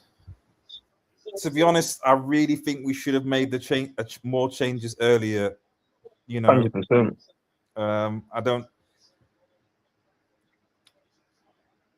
And like I said, the decision making from the attack guys has not been great, but defensively we've been very, very good. So I can't say that this has been an awful performance. It's not been an awful performance, against with how Morocco have been. But yeah, I think if we go to penalties, Bono is just too good. As a stop shopper, he's just too good. Eyes on midfield wide open, man. Are you giving Jesus a clear chance? And we've given away a fucking penalty. Oh! Offside, we'll take it. Oh, bro. I'm taking a break from football after this, bro, man. This is not. Unless Nigeria win, then I've got to watch the final. I've got to watch the final. 100%. But to be honest, after Bassie's performance today, it automatically makes us underdogs against Senegal. Automatically makes. I think we have to do everything in our power to appeal that. Everything in our power to appeal that, because it wasn't even a foul. Right? Yeah, it's ridiculous. And the whole accumulation of yellows and get suspended for a foul is damage from the football. Bro. No, I've never understood that sort of thing. Like I've always said in semi, unless you obviously get sent off in the semi-final, like it just doesn't make sense. It was always a stupid thing. And that's why they removed it in the World Cup. I'm pretty sure they removed it in the Champions League as well. Yeah, they removed the Champions League as well. Yeah, they removed it. So like, but why is it still in AFCON? It's not in the Euros. I'm very sure it's not in the Euros. No. I doubt it's in Copa America. Oh, damn. Last attack for Chelsea, last 10 seconds of extra time. Estebal's got the ball, he's whipped it in. Header! Oh. Ends up being a comfortable play for Kepa, he's gone long. What was it? That would be great. That's manager talk. Yeah, I mean, I've got the creating some shorts and also some videos. So, but yeah, there probably will be pre-recorded instead of live videos, but we'll see. Or I'll combine them all in one, but we'll see, Rob. We'll see. SMB saying Arsenal is trying to bottle this, and I can't believe they are folding. Well, you folded yet? Right, I'm gonna take a bit of a break. We'll be back for extra time in a second. So let's just see how the door is doing. But so we'll be right back, guys. Thanks everyone for watching. I'm gonna still be here, chat. Might go for like a little walk after this game, but I'll still another advice from me. As the final whistle does blow, and Arsenal win 3-2. But honestly, a 1-goal loss is overturnable. I mean, our record at Emirates is awful, don't get me wrong. But 1-goal deficit, hopefully with Caicedo will be available again. He fucking owes us. I'll leave you with the chat forward. I'll see you in 2 seconds. Yeah. Again, Caicedo owes us 2 masterclasses against Arsenal at the Emirates this season because he messed up the first one getting red carded. He wasn't here for the second one getting a silly yellow against Cardiff. So he needs to perform in the second leg and also in the second league game at the Emirates as well. So Caicedo will be back. Palmer hopefully doesn't duck this Arsenal game.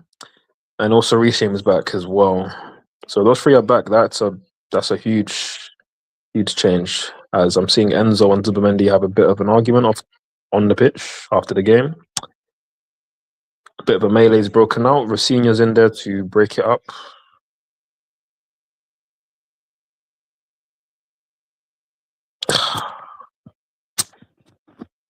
Listen, yeah, I would have happily taken a deal before the game where Chelsea lose by a goal. Nigeria put me through the motions, take me to extra time and even penalties, but get through. I would have taken it. So,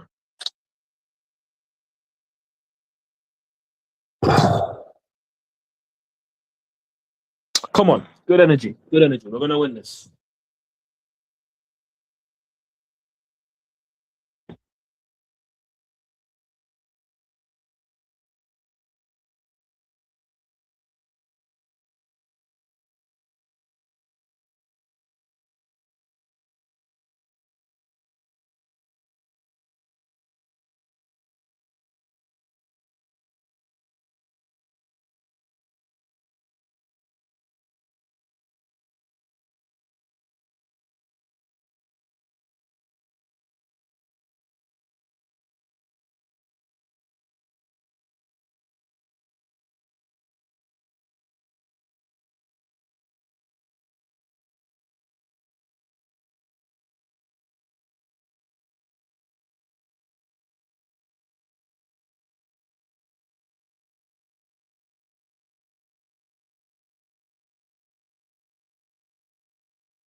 Right. Sorry. Back, everybody. Apologies. Extra time now. That's just... Sorry. Extra time now.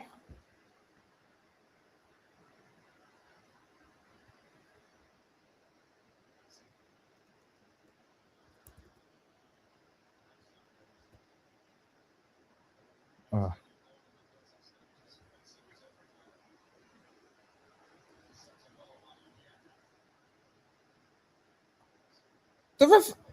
Come on! There was a clear foul.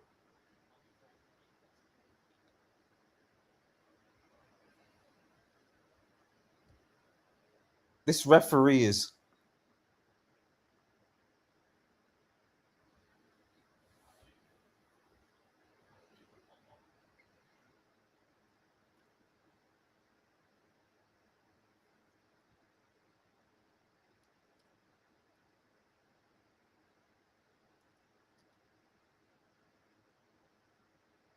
The ball had gone. It's a foul. It's crazy how corrupt this.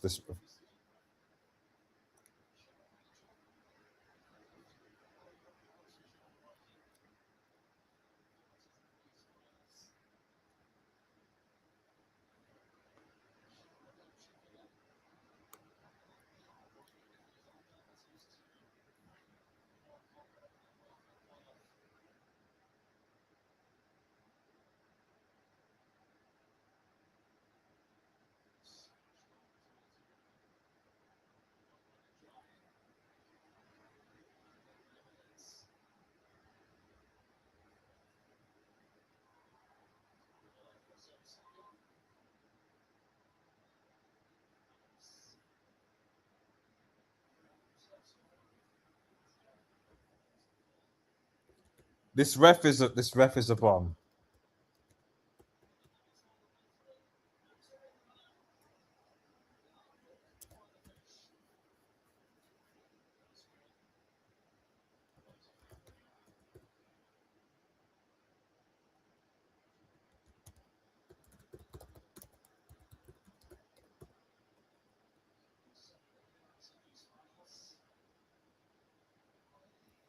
It's like I'm watching Premier League refereeing.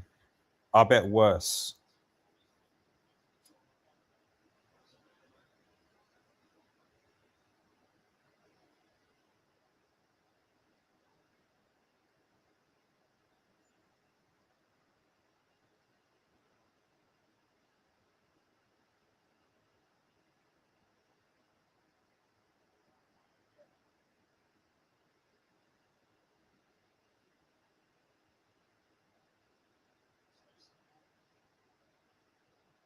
Okay, come on. Oh, corner.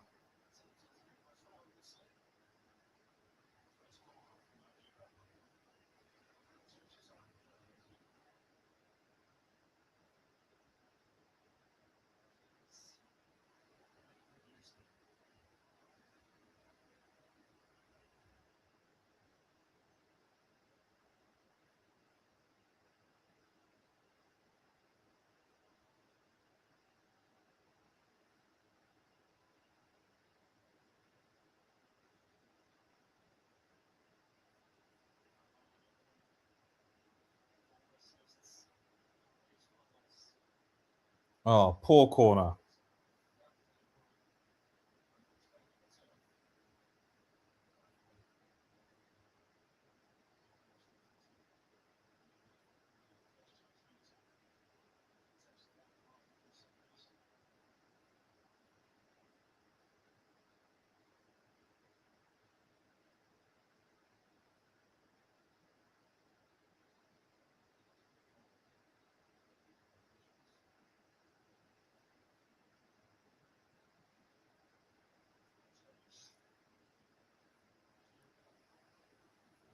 Oh, sorry, forward, I see you. Sorry, give me 2 seconds.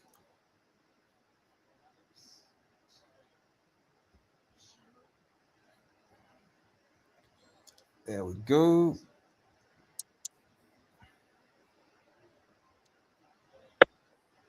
This Real Madrid. What? Really? Real Madrid just lost the second division 17th place team. What do you mean? Yeah, I've just seen that, bro. 3-2. That is dark.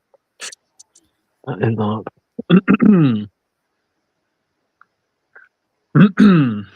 Yo, RD.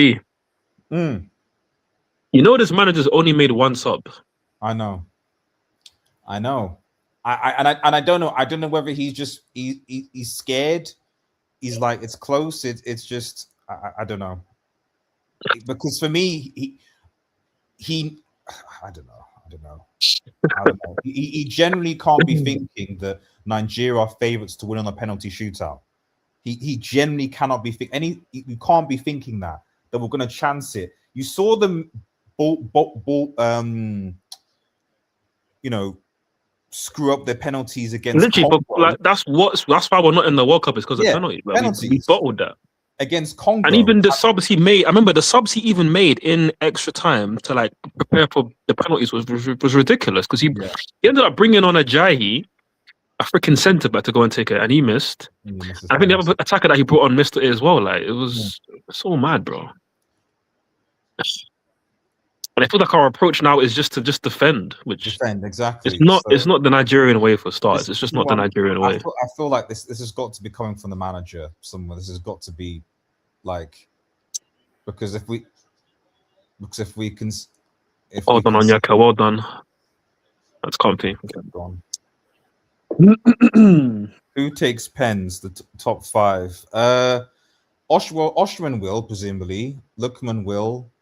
Wobie can step up. Will Bassi take one? Possibly. He stood up for one in qualifiers, and obviously he missed. So he missed a target as well. He put it over the bar. I really don't want any us to be giving defenders to just make all the attackers taking Moses or whatever. Just like a Wobie and then our 4 attackers, they should be stepping up. I'll be honest. Yeah, that's it. None of this defenders taking penalties. Unless you're Harry Maguire, I don't want my defenders taking penalties, to be honest. So I think it's probably the only defender that I can that I know that like I could probably trust with a penalty in a big game. Who's a good defender that takes penalties now? Like, obviously, I've known a lot back in the day. Like, David Luiz was great at penalties. Yeah, loved him on penalties. I don't know. I generally don't know that. Sergio Ramos. Yeah. If you're gonna go old school, you can say Dennis Irwin. Yeah. But right now,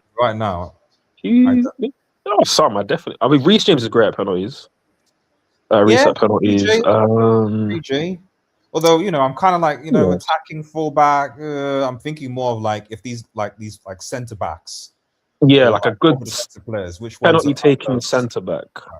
And all I know, or maybe I'm biased United fan, but it's because I saw Maguire take good penalties for England and Manchester United that were clutch. So, like not only clutch, but like he's putting them like top corner and shit. Yeah, exactly. That's actually mad. No.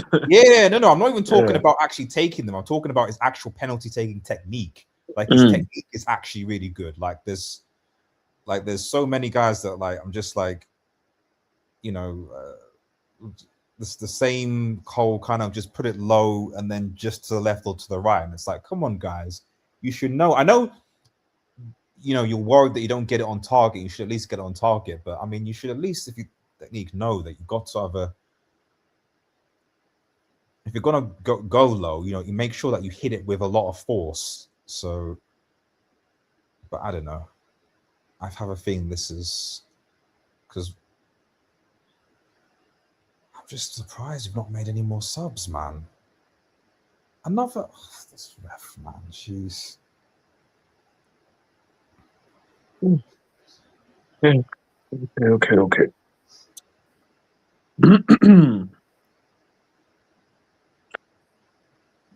A substitute comes onto the pitch, and it is not a Nigerian one. Absolute madness.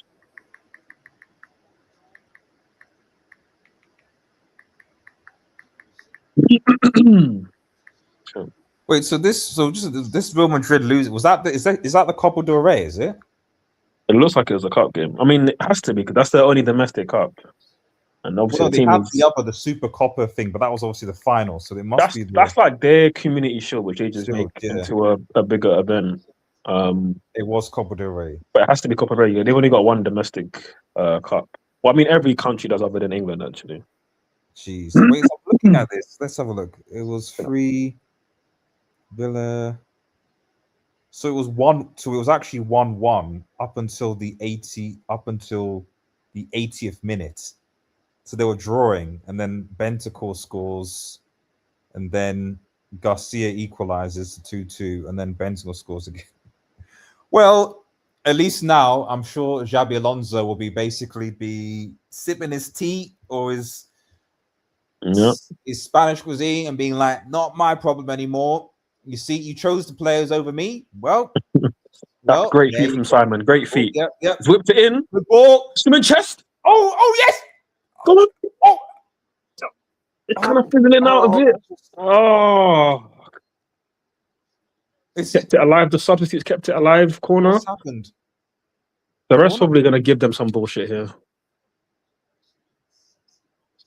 What, it's crossed in on his chest. He tried to flick it up for Lookman. It's just a bit too high. It just takes too long for it to drop to Lookman. They've kept surrounding him. It's like if this isn't as loopy, Lookman can get the shot off. Yeah. He has to just wait for it to come down, and then he's just pressured by them. Yeah. I mean, it's difficult with the pressure around them. It's at least. Well, like when he chested, I thought maybe he's going to try and like do his own little bicycle kick or something. What's happened? Well, I thought I was going to be like penalty, but I mean, the keeper's got it in his hands. It's not a goal kick, right? Is he penalising him for handball? I don't know, bro, with this ref. Don't know. What is he penalising him for?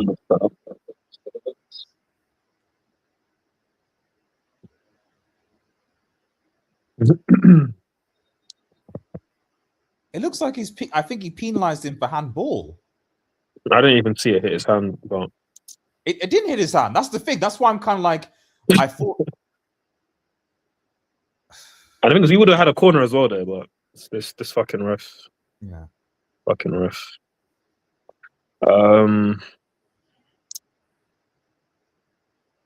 Let's just get to halftime here. Come on. Rosari hit them? I don't think so. Cutting his head out down his right foot. Oh, it's Brahim Diaz.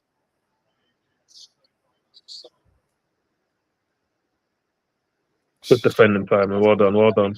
No fouls. Yeah. To be fair, both teams have defended quite well here. This has been, for people who say African teams can't defend. Good tackle there from Bruno. This has been a very that could have been a foul for us, but we know the ref's not going to give it. We know. No, he's not. So it'll be pretty much the last attack of the half. Just want to see this out. Nothing silly. He's going to cross. Oh, away. Good clearance from Bruno. Bassi clears that time under duress. I think he wins the foul, and that should see us through to half time. Cool.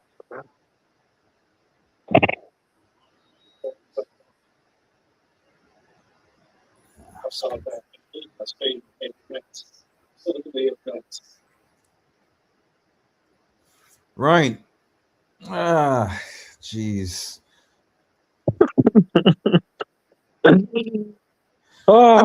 It's been a good game. It's been a good game, but I'm more frustrated. It's been very tense. Yeah, I've been more frustrated at our manager's lack of in-game management here. Thanks very much, Paul. Let's do that straight away. No way through still. All the way to penalties. Might check. Can you hear me still? Yeah, I can hear, man. I can hear. Oh, okay, cool. I think just quickly cut out. Let me just check something. Okay, both of this. Can you still hear me now? Oh yeah, so careful with the audio. Yeah, there was. I think it sounded like the stream you're watching was coming through. So, but I can hear you now, but I can't hear the audio from your TV. before YouTube start flagging up things and causing problems.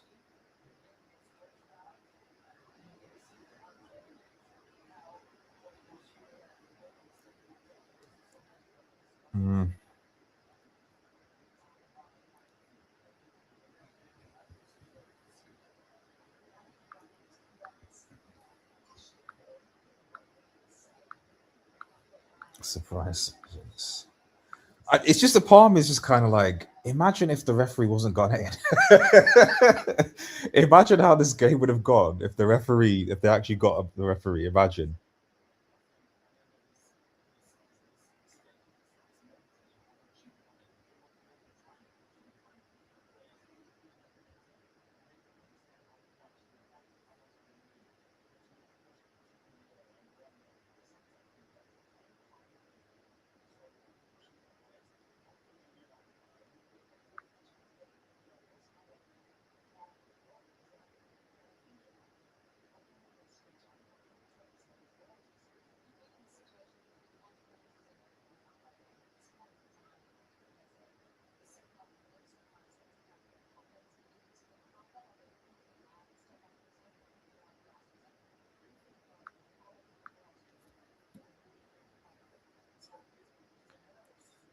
Oh yes, how has married life since you got married? Liverpool's been on the dump set.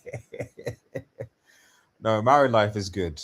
And now I'm a dad as well, so that obviously adds things to it. So and makes things arguably a bit more tiring and stressful.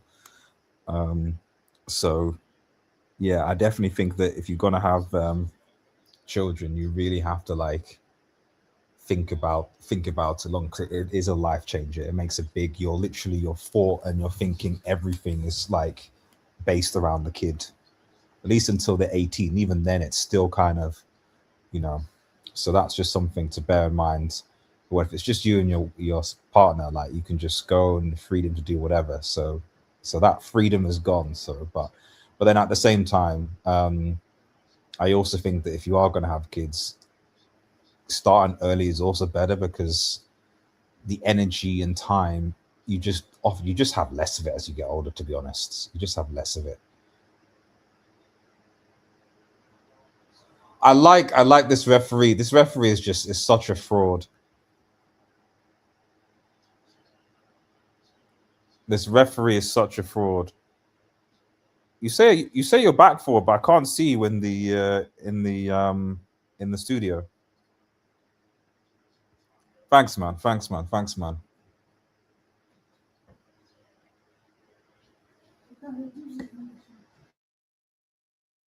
Sorry, give me 2 seconds.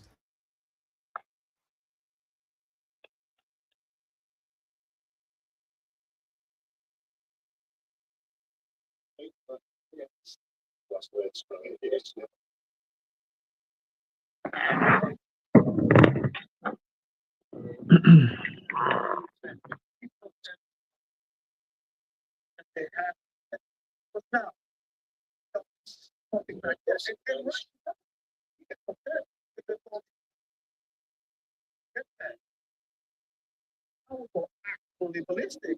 Would you go absolutely ballistic if you were in your perfect? Because that is where you start. That is where you put your rule down. You know, that's what I need. That's what I want. That's how we go business. That's how I score. And you get that relationship, with your wife. Get that relationship. Make sure you get that. Wait, what's that forward? What's that? Oh my bad, I don't know if you could hear that. That's just them just talking about the Chelsea AFCON, or leave that now. Well, yeah, it's not the game itself, it's just analysis.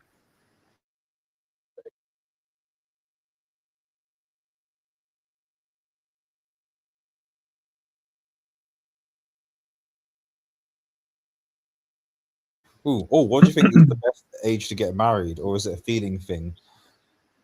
It's definitely more of a feeling thing. That's the most important thing, like the relationship you have with the other person. Yeah. But in terms of age, again, that's also depends. I think I heard you earlier saying obviously the earlier it can be the better, just because you have more energy.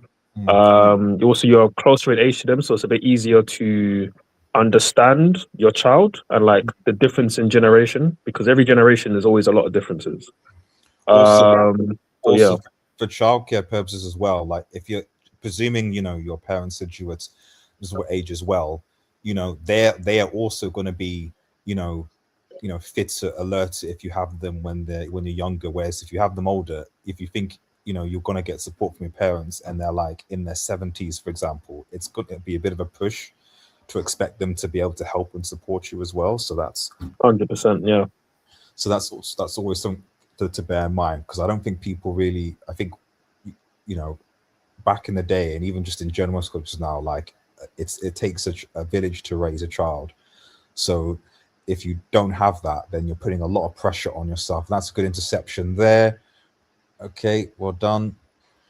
So, but yeah, it's definitely the most important thing is definitely, you know, actually choosing the right person. That's exactly that. Choosing the right person is the most If important you choose thing. the wrong person, your life will become very, very difficult very quickly. It's a good put pass. Just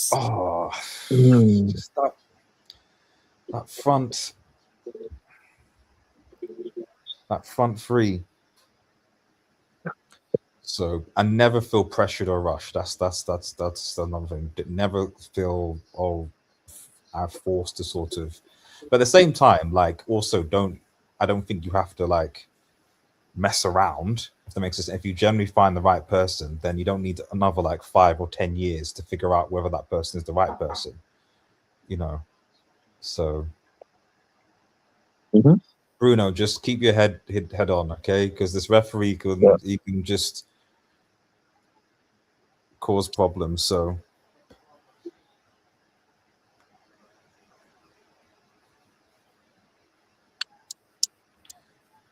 this also just makes me look forward to the World Cup, to be honest, because it's, even though it's in that backwater country right now, hopefully, I mean, I don't know actually what to expect from the World Cup. I just have a feeling in Trump's America that something is going to pop off at this World Cup. Something is going to pop off. It's not good. If everything is just smooth, because I think it's like Qatar when people were talking about and obviously there were issues and human rights abuses thing. So, but when the World Cup happened, like it was just a smooth, well-run thing. It's like, right, okay, just everything just seems to just be like just corruption, effectively.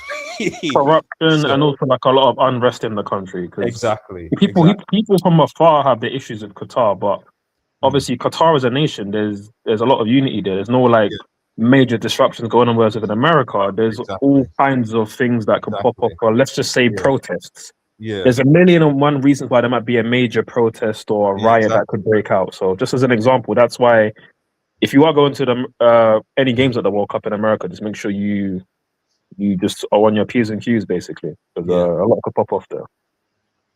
But in terms of entertainment wise, though, like it's going to be a really good tournament. It's going to be a really good tournament. I mean, even that, I'm still I because now they've introduced this whole well, it's a bigger format now. The third place thing. I'm because the issue of the third place thing has always, for me, has always been the fact that like you've got one qualify, but it means that the jeopardy of the games reduces, because really all you need is one win. Effectively, for the majority of teams, all you need is to win one game and you're effectively through. But you get a lot more teams playing for draws. There's also then less jeopardy on the third game as well. So you're right. This is what I'm saying. Yeah, there'll be a lot more. So for teams who literally are like their almost is basically just to put 11 men behind the ball and defend. Like, there'll be a lot of games where that's literally what they're going to do, because they know that, hey, if I get 2-3 points, I'm through. So I'm not. So we'll see. But I guess I'm just sort of saying I'm not sure how that will affect the quality of the actual games, where rather than maybe seeing more teams kind of go for it and then seeing shocks, you get a lot more disciplined performances. So, but we'll see. What's this? Orange Man fan base doesn't care about they don't. I agree. So, which is why I wouldn't I can't remember which group of the USA in. Someone needs to put at least 5 or 6 past those guys to teach them a lesson or something. So you know, just put a daily reminder. You know, so. But I think they're in a reasonable group, actually, from my understand. So, a couple of days ago, they found remains of human near one of the stadiums in Mexico between Trump cuts. Oh my goodness! They found some human remains near Mexico. They should have just did it all in Canada, to be honest. I'd be up for that. They should have just done. Although I mean, I guess it's cold, so that's the problem. So, but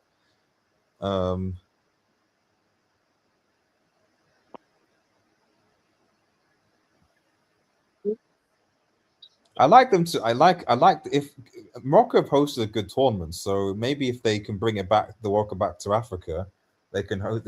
Yeah, we haven't had an Arab region run it because the only World Cup in Africa was South Africa. So obviously they've yet to do Central, West, or East. No. In terms of the facilities at this World Cup in Morocco, this AFCON in Morocco, other than no goal line technology, which is very strange to me. Yeah. It seems like they can run a good tournament. So, Bassi again, quality header, quality. Daniel, may Nigeria bring this home? Well, if it goes to penalties, I'm not sure. But I'm not sure. Canada is the summer is probably hot in a lot of countries. That is true, actually. Yeah. I forgot about that. Yeah, that's another thing that I keep forgetting about it because obviously it was the winter good clearance. It was the winter when Qatar had it, but it's going to be in the summer in the USA. But like the heat is going to be even warmer than it probably was in Qatar.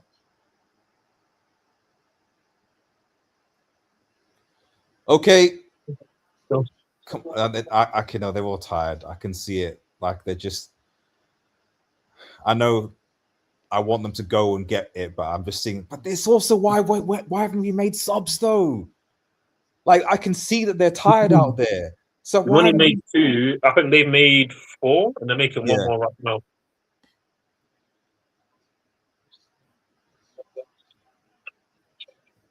I was watching Aisha Speed's stream and should have another. I mean, bro. I mean, Aisha Speed is kind of shout out to the guy. I mean, you know, I know obviously it's certainly not maybe not my generation, but I also appreciate actually someone going to these places and actually like trying to engage with the people there instead of just making assumptions about what the people are and what they like. And I'm sure a lot of Americans that's crazy. That's crazy. That's wild. Man, this referee is disgusting. Look, man. Okay, we need quality here. We need quality. Can you find him there? Yes. Okay. Run. You're offside the whole time. Offside the whole time. Then the ball wasn't even good. Copper, what's good, lads? Big up, bro. Aisha Speed really changed a lot of propaganda. I mean, yeah, to be honest, when he did a lot of his streams, whether it's the European stream, the Asian stream, the African stream, like, you know, at the end of the day, a lot of what we see, I don't even want to call it propaganda. I just think it's just that with the way the news is, news media, you just show the stuff that will give likes and clicks and attention. That's it. Like, you're not going to talk about the positive stories in other countries, even in our own country, because ultimately, like, that stuff doesn't. Is Oshman coming off? Yep. Oh my goodness.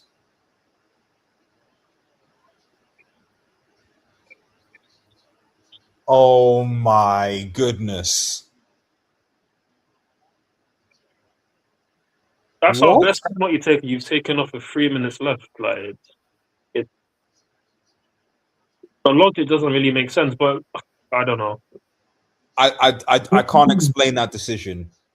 I mean, he's fresh. He might give us something because it's not like Oshman's had a great game. But when you get to this stage, it's like leave your best penalty taker on. It doesn't make sense. Yeah. But the thing is that like if that's the case, then why didn't he do that? Like at some point, he could have done that like before 90 minutes. 100%. He could have done that at the beginning of extra time. Like, it's less even the sub. It's more like the timing of the sub that makes it even worse. But we'll see what happens, man. I mean, imagine he scores from this long throw here.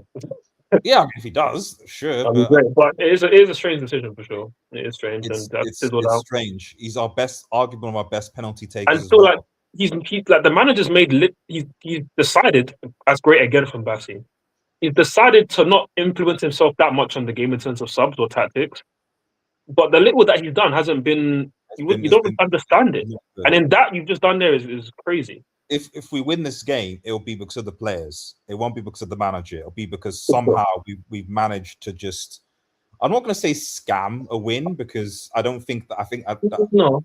When you look at Bassi's performances, etc. No, there've been some good performances here. It's just that's strange. Have you seen the Ajax result today? What happened to Ajax? I know they've been a club that's also in decline, but what happened to them? Let's have a look. Oh, okay. They got baptized by AZ Alkmaar in their cup competition. But the thing is, me seeing Ajax baptized is not. Oh, good save. Yeah. Okay. What was the score? What was the Ajax score? 6-0 for AZ Alkmaar, 6 Ajax 0. Who Troy isn't? Is that Troy Parrott? T Parrott, isn't that ex-United guy? No, I think I have a feeling Troy Parrott was. He's. I thought he was ex-Tottenham, to be fair, though. Irish guy. I'm just trying to. Where was he before? I remember. This is the same guy. I'm sure he was a. Oh no, it wasn't United. Sorry, it's a different guy. He was at Spurs. Yeah, you're right. He was at Spurs. Oh, sorry, my bad. Yeah, I just knew the name rang a bell. I knew that. Hat trick. SMB. Wait, Oshermanov. Yeah, I. To be honest, you're saying fixed. I mean, to be honest, with the way how rampant gambling is in football these days, it wouldn't surprise me. It wouldn't surprise me if there was something in the betting wires that saying Oshman comes off before something. And I know people don't want to be a conspiracy theory, but that's what I'm saying. Like Chukwueze is a penalty taker. I don't. But listen, when you bring on guys just for penalties, those guys have to score. They have to score. And also, you're disrupting the flow. I've never been a fan of doing that because it never works. Because they're not in that they've not had enough time to adapt to the flow of the game. It never, ever works. I don't know why. I mean, and those players, you can make a case should have come on earlier. Mm-hmm. Well, I think that one he's done because he literally took off our only DM for another attacker. So that one he didn't want to risk having just a Wobie in midfield for the rest of the game. But no, you're right. In general, like gambling on guys who are just like, because they're not fresh, they're raw, they're cold, they're coming into the game cold, and they've got to take a pressure penalty. And so, against Bono. Bonnie, that's the X factor, which is obviously makes us underdogs going into this for sure. Because Bonnie's a proven quality. Is a very good literally the only way I see you win this is if the occasion is just too high for the Moroccans and they just get. It'll be good if we can win the toss and go first. Yeah. Or at the very least, just that we're not kicking in front of their main stand. But to be fair, they've got most of the crowd anyway, so that doesn't matter. Exactly. If we can go first, that would be big.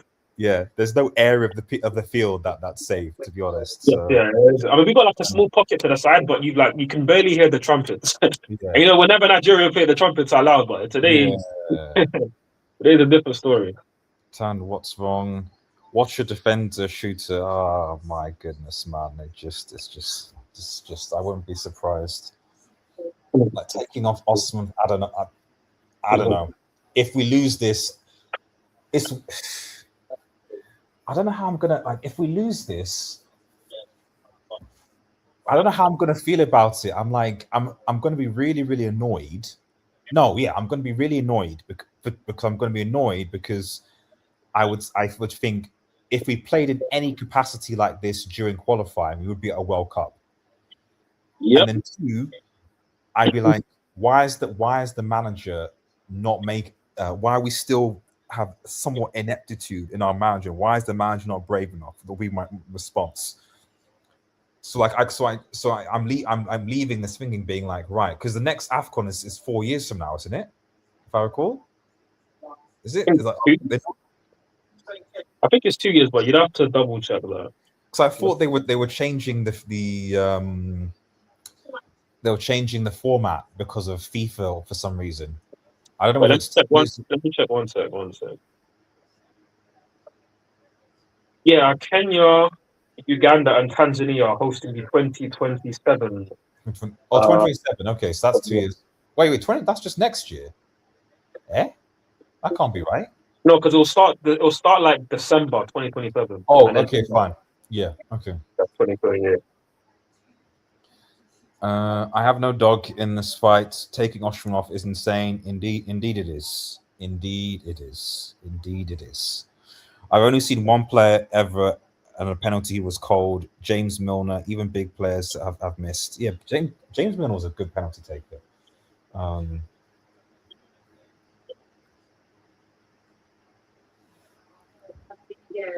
Like England have a fair amount of good penalty takers, to be fair, if you exclude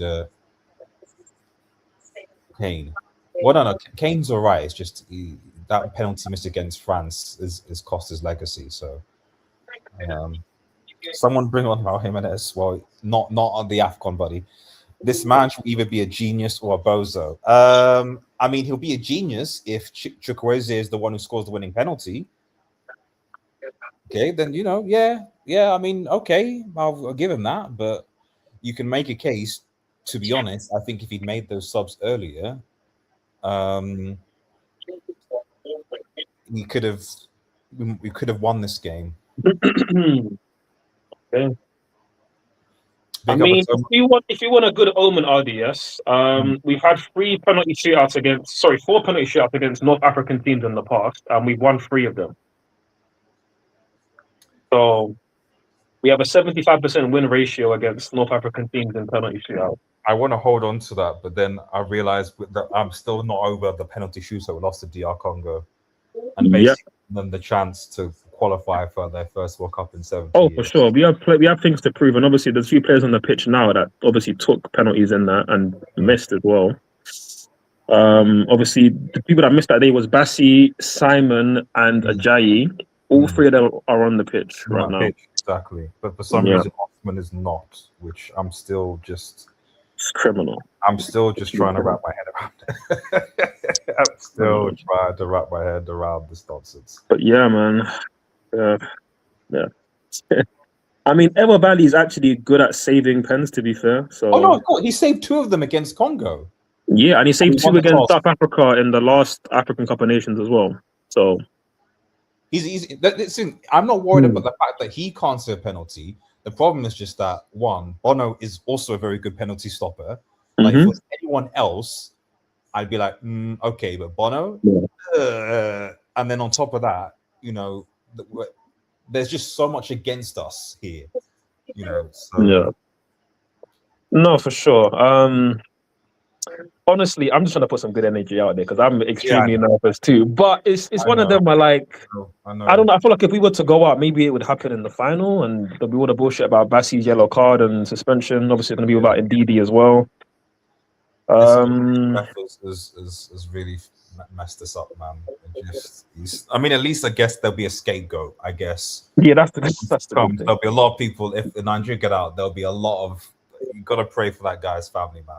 I'm not saying anything. I'm just saying that, like, there'll be energy for scapegoats. Even though I would blame the manager, there'll be a lot of people going, this referee needs to be investigated quickly. Like corruption, all sorts. And there will be threats made. Hopefully nothing actually happens to him. I'm sure he'll be fine anyways. But growing up, the thing was England loses the pens, and then Tiger says, who you're all supporting? Nigeria. That's obvious, but definitely Nigeria. Morocco looks so much more relaxed. I wouldn't say much more relaxed. I wouldn't say that. They've been a slightly better team overall, but you feel like the nerves has got to both teams today. And there is a fan with a green laser, putting it in our goalkeeper's eyes. Of course there is. Of course there is. We're literally against every element. Like I know, literally exactly. every element possible. Exactly. If we win this, okay, come on. No. Okay, wasn't in the corner, but put the keeper the wrong side. Okay. What I will say is RDS, literally, we are up against, not just hypothetically today with obviously the referee and VAR, blah, blah, blah, but literally we are up against the whole of Africa right now. Yeah, you know that everybody, or maybe like Egypt and Nigeria, everybody else wants to see us. I want to see us lose. 100% they do. Exactly. The Algerians are probably the only ones that are like, just knock these guys out because they can't have Morocco doing there. Everyone else, nah, it's just. Listen, RD, bro, this is the biggest penalty of the whole thing because he's taking it first, and this is the guy who's replaced Osimhen, so he has to score. He just has to score. If you don't score, like, but then the thing is, I'm not even going to blame him. I'm going to blame the manager. He has to score. Good penalty. Okay, good penalty. Okay. Again, it's just always important to score first, especially because of how he came on. He had to score. Otherwise, it just messes up everybody else's energy. But cool, we're there. Fair enough. We're there. Enough. Okay. So therefore, you're not at fault. You did your thing. That's fine. You did your thing. What you came to do. Yeah, Osimhen would have done that as well, so that's fine. But where we at is that doesn't really matter at this point. Not sure if I want to win. If Nigeria wins, Max comes back and hopefully benches Dallo. But the Nigerians are happy, or Nigeria loses, we control. Well, nobody. Wait, is he talking about somebody coming back from AFCON? What, Mazraoui? Mazraoui, yeah, from Morocco. Well, there's a third place playoff, so it doesn't really make much difference. Oh, yeah, that's true. Yeah, so which I don't get, like, because they don't have that in the Euros or Copa, so I don't think it needs it in AFCON. You don't really need it, especially because it's mid-season as well. There's really no point. Money. Okay, come on. It might be for money, but there's really no point. Come on. Come on! Yes! Yes! Great save. Okay. Great save. He went early as well. That was early. A really good save. He went the right way. He wasn't even on target, I don't think. I just think he went the right way. I think you see it definitely affected him, and he touched it. Yeah, he saved it. It's a save. Yeah, he did. Save it. I thought it was going wide anyways, but no, I think it was going in the corner and he's palmed it wide. That is a great save. That's a good save. Okay. That's what we needed. Early moment to just put the nerves and pressure on these guys. That's what we needed. Who's taking the second penalty though? Because Bono. At this point, all the big hitters got to go up early. Lookman should be. Okay. Wow. The other substitute. Okay. If Chukwueze scores, I'll be like, right. Them subs look alright, if he does. Yeah. I'll take everything I said back about the subs. Come on, Sambo. Come on. For your nation, come on. Please, man. Please. It's a slow run up. Oh, that's a terrible penalty. It's a terrible penalty. That is a terrible penalty. I can even see him walking up in such a lackadaisical way. You can't do that kind of run up in a pressure situation and do that. You can't. Because he didn't even try to feint last second, and he didn't do like what Bruno does, where you wait and then he just went up casually and then passed it on the floor. Oh my god, that is criminal. That is absolutely. That is a terrible penalty. It's actually utter woke nonsense, bro. Why are you doing that? You just casually walked up and passed it, bro. Put your foot through the ball. Also, to me, I would have thought, okay, the other guy went in that corner. Why would you go into the same corner? Mix it up a bit at least. I know. It's mad. It's a good. It went the right way. The keeper goes the right way, but look how much power he put on that, bro. The thing is, when you're taking penalties, you have to either do two things. You do the slow runner, which everybody does now, but then you wait for the keeper to move and then you do it, right? Yeah. Or you put your foot through it.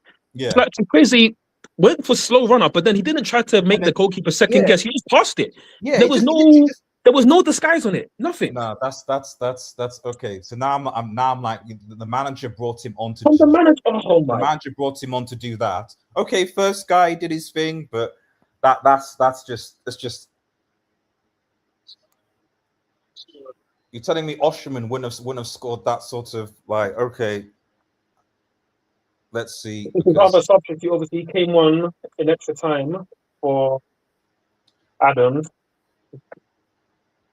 I don't even understand that. So, Batshuayi, you got a number 10 on your back, bro, for Nigeria. You have to be putting this away. you better score this, man. We need this. You can't miss 2 in a row, man. Good. Good. Tell the people the wrong way. Good. Well done. I'm not watching the game. This is taking quite a long time to get going. No. Expect the lasers. Oh, terrible. The guy thinks he's Balotelli walking like this. Yeah, I'm seeing him with like chewing gum, walking, striding up. I'm like, bro, you've not been on the field for how long? What are you doing? Oh, Hakimi's gonna score. Hakimi's gonna score. I'm telling you, fixed. Well, who flopped Morocco?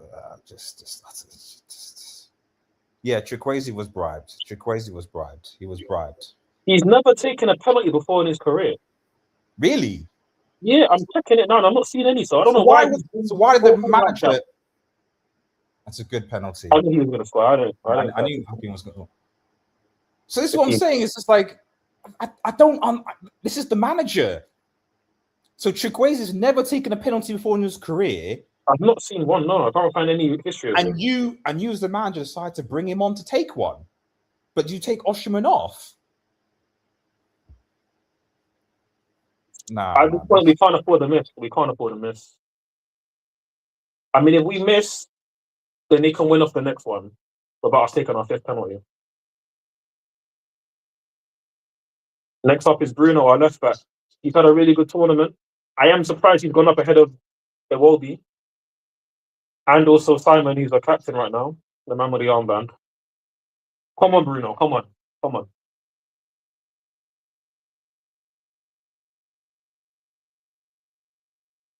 And that, ladies and gentlemen, is a wrap. There is still one more penalty to win it, but it's a wrap, ladies and gentlemen. Morocco are going to be going through to the final.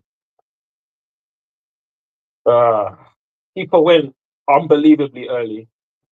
Almost dived past the ball, but yeah. That's a shame, man. That's a shame.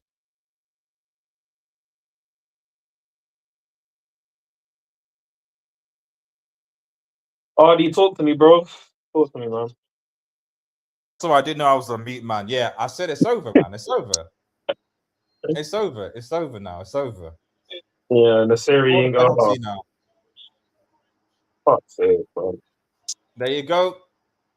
He went the right way, but I mean, in the end, they were a slightly better team over extra time and 90 minutes. It wasn't like a horrible performance from Nigeria, but there was some poor performance, and more importantly, the manager didn't help the team at all. The manager is because to be honest, you know, the likes of like Bassi, etc., can like hold their heads up high, you know, in the way they performed in this game. Like this loss is on the manager. Yeah, this loss is on the manager. Like, and I know he's been getting a lot of credit from how he played or done, and that's valid. But this like game management here, awful, and the penalty taking. You know, you did the exact same thing you did against DR Congo. For me, not learning from the mistake, he did the same thing against DR Congo where he made subs to come on to take the penalties, and the same thing happened, and they lost the game. And I think it was 2 of them that he brought on against Congo missed the penalties. Same thing again. Chukwueze misses lackadaisical, misses his penalty. That for me, when he did it, that was when it was lost. When I saw Chukwueze come on, looking like he was just playing, absolutely playing, that's when I knew it was gone. And then to give Bruno I don't know, unless Iwobi and the others were scared. I've got no idea why Iwobi and Simon, who are attackers, didn't take them. But anyway, one of them was on the 5th one. But even then, again, obviously, you got to take them before, you know. Oh no, for sure. That's why I didn't get. Why didn't Lookman take one? Lookman, yeah, that's what I was thinking. Lookman, Iwobi, and we literally said it. Lookman, Iwobi, Simon. Simon was saying why not take instead. The lineup was what? 2 subs. Oniwachu, Chukwueze, Maybe it will be talking. Obviously, we've just lost a lot. My head's all over the place. But again, just to give my own reflection on the game, right? Obviously, congratulations, Morocco. It is what it is. Yeah. We obviously had to play against the 12th man being the fans in the stadium, the 13th man being the referee because he was a fucking disgrace. Yeah. And apparently now our 14th man, which is our own manager, because as much as he's done a decent job with Nigeria, the qualifications was a disgrace. Yeah. And so far this tournament, it was good. But then to go out like this, where it's not even really on the players mostly, no, he's very much accountable for this. But that said, we still got to talk about the players because they were the ones on the pitch. Yeah. And we got to look at the big players. And Osimhen, let's be honest, it wasn't a good game from him. It wasn't a good game at all, to be honest. I don't think Lookman was horrible, but I feel like just in general, we just didn't create enough today. We weren't as good. We were nowhere near as good as we were against Algeria, which is a shame, man. The best player was Bassi. That's win or lose, like the best player by far for either team, Bassi. That performance was monumental, man. Honestly. Yeah. Oh well, bro. It is what it is. Yeah, it is what it is. It's damn so messed up. Yeah, it's over. Yeah, but I mean, it is what it is. It's disappointing, but this is why. This is why I told you, Ford. I was like, this is why I didn't want to get invested into this team, into this country, because like this has happened so many times. Oh, for sure. They give you a little bit of hope, a glimpse of something, and then because of attitude, bad management, all the rest of it, like it just throws you in the face, you know. The goodness is I can't completely cut ties now because there's no World Cup to get ready for, and I knew these guys were frauds, and they've gone and improved it here. You know, the Algeria game was nice. It was like a good remembrance of what Nigeria used to be when they were a proper footballing institution with great players and also like a decent FA. And by decent, I mean they weren't in the news every other week for some sort of stupidity. I mean, even approaching the Algeria game, let's talk about, they're not going to travel because of all these things and bonuses, and then Ndidi has to go and pay it. And it's like, what other nation is doing that? And obviously, we support two club teams that have a lot of things messed up at board level, and we see how that translates down to the pitch. Again, any kind of business, you're affected by a bad hierarchy at the top. You're going to be affected at the any level, all levels. Obviously, the most important level is the pitch, and clearly, all the stuff going on behind the scenes doesn't help. But all in all, Nigeria 2026 is rubbed as a whole year. This is rubbed for the nation, bro, for football. I did say at the beginning of the stream it could be a double whammy for you today with Chelsea and Nigeria losing, and unfortunately that has been the case. But I mean, as that's the game, man. Sometimes it goes your way. I've been on the streams where like Nigeria and Chelsea won on the same day, or Nigeria, like Chelsea won a game, and then somebody that I'm watching the boxing or MMA has won the same night as well when they fight over in the States. So it can happen, bro. It's just unfortunate it went like that. But you know what? Chelsea aren't out. And listen, losing by a goal, yes, it's at home, but losing by a goal, given that our three best players were out injured, it's not the worst case scenario. So I'm not mad at it. And you're right, Constance, to be honest, you know, all of what I said, Morocco deserved to win. Like there's overall the banter player of over the Morocco did deserve to win. You know, they did ultimately create more of the clear chances than we had.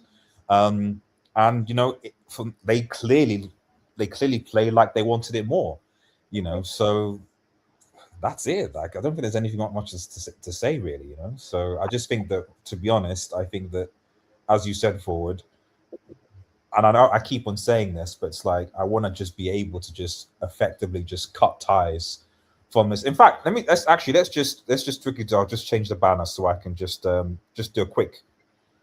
We'll just do a quick match reaction to the whole thing. So I'll just change this up. I might just clip this on the channel for later. Morocco match reaction. So you've just in summary, what were your overall thoughts on the game? It was a tense game. Not many chances, but played at a really good intensity. I do feel Morocco in the end were the better team over 90 minutes and 120 minutes, but you know, these games can be decided by moments. And for us, from a Nigerian perspective, it felt like the manager didn't help us at all. Because as much as we were going up against the 12th man in the Moroccan fans who were crazy today, the 13th man and the referee who was absolutely abysmal, disgraceful performance on the referee, clearly paid. I want to know how many zeros are in his bank account, because it must be, I don't know, 6-7 digits maybe. But that, and then also the manager was also against us too, and our own manager. I feel like the subs going into the penalty shootout didn't make sense. But even beyond that, like 90 minutes, you could see that the team was struggling, especially after the first 60 minutes. Morocco were on top, and we didn't have much of an attacking impetus in the game, and we should have made some subs. The manager didn't. And then you made 2 subs just before the penalty shootout, 4 penalties. One of them scoring on Iwachi, but you've subbed him on for Osimhen, who's our best penalty taker. So that was strange, but whatever. You got away with that one. You did not get away with the second one because Chukwueze coming on, and as far as I'm aware, never taken a penalty in his whole career. Yeah. Professionally. I've not seen it anywhere. So maybe someone will find it, but I've not seen it yet. For him to come on and miss the way he did, such a horrible kick. But I just don't even understand the logic behind that. Like, unless it's NFF nepotism, I don't understand why you bring on. I can understand if Osimhen was on the bench and you brought him on to take a penalty because you can go, oh, he's a striker, he's taking penalties before. He still might miss, but I can understand that. I don't understand why you would bring on a player who doesn't regularly take penalties to take a penalty in a decisive moment. I just don't get the managerial logic behind that at all. But sorry, but go on. No, like, yeah, it was just awful from the manager, which I did not like, but awful from Chukwueze to miss like that. And yeah, it's more disappointment because for me, this AFCON was meant to be about redemption. You know, if you embarrass yourself by not qualifying for the biggest World Cup in history, the only thing that can make that somewhat okay is winning AFCON. It's not having a good performance and get it to a final, which we didn't even do. We were good at this tournament, but in the end, we've got to a semis, and that's not enough. It's not enough. So my thoughts, just briefly as we round up, is that yeah, I mean, it's not the worst way for me to see Nigeria get knocked out. I'm not going to lie, compared to obviously what happened with Congo, or even the final last time. Yeah.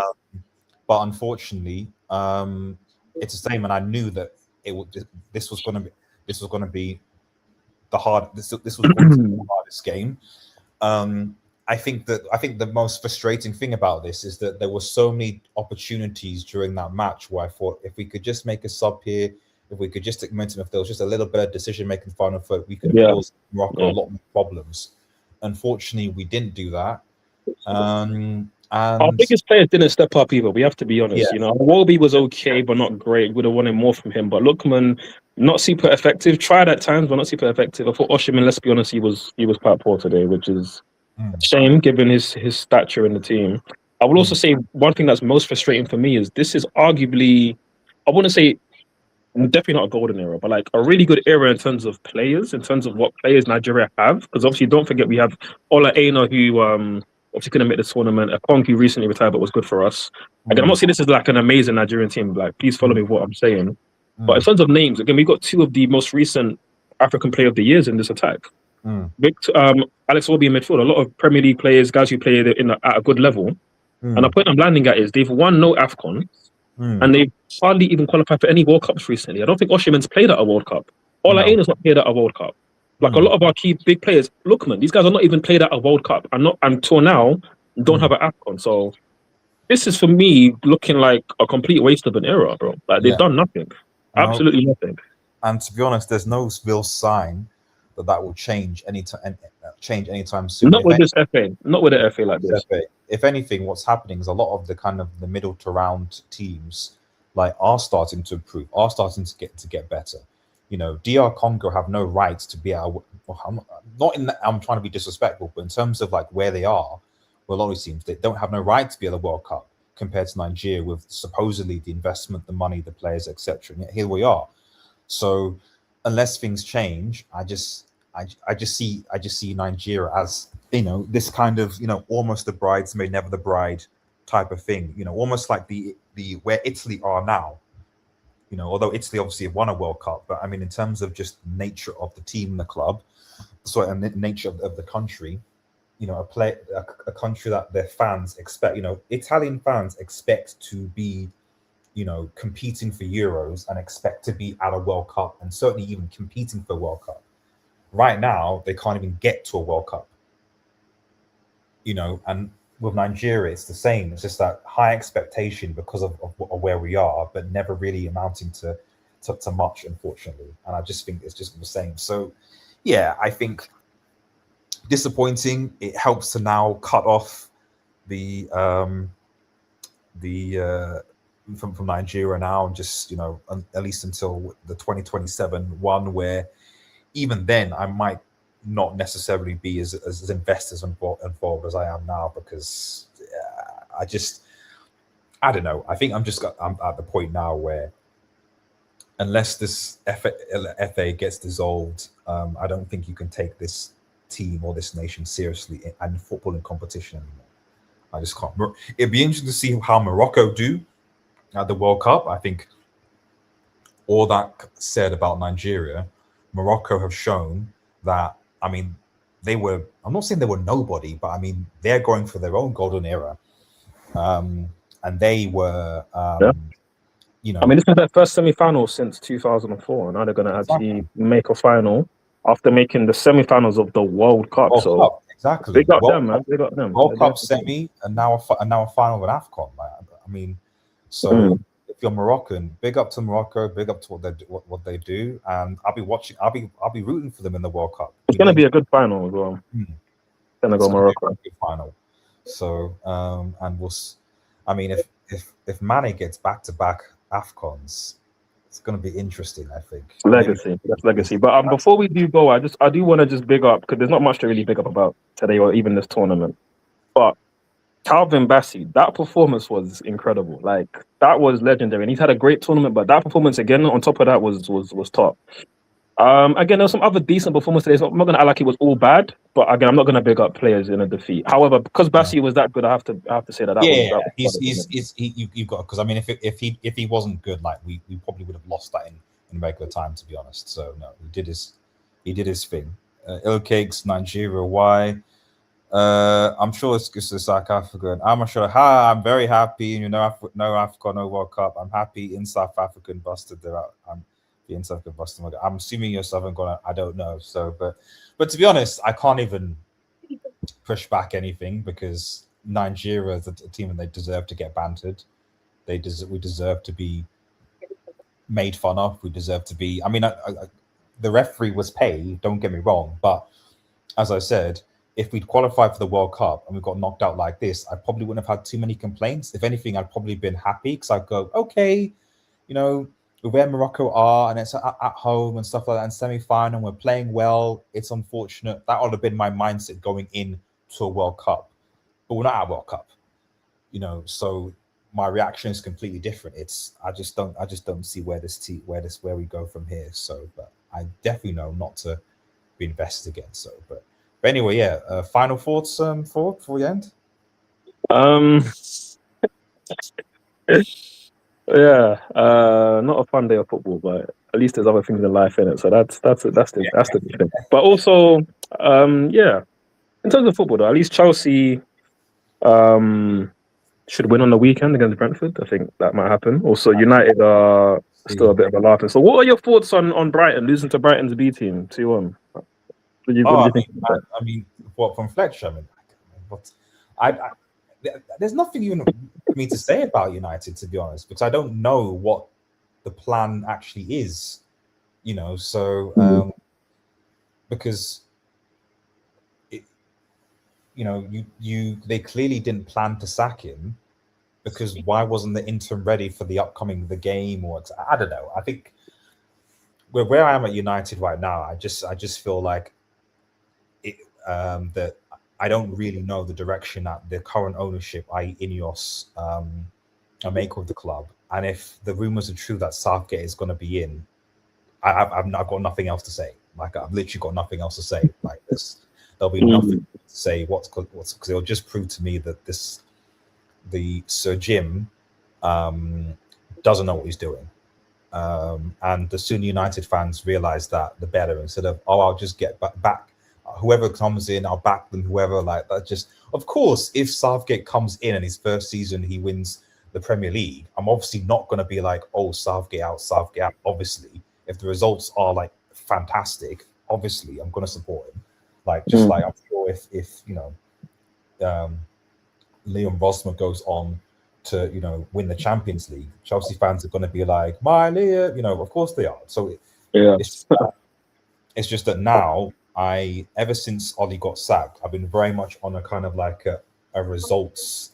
I don't give anyone like time. Like you've got to prove to me, because Ollie, at least it was just kind of in this, he was like club legend, performances, nightmare in Paris, that type of thing, So where I'm like, okay, you've got some stuff in the tank. Other managers have to come in. You're like, no, you've got to prove to me what it is that what you're bringing to the club, and by your results, your performances.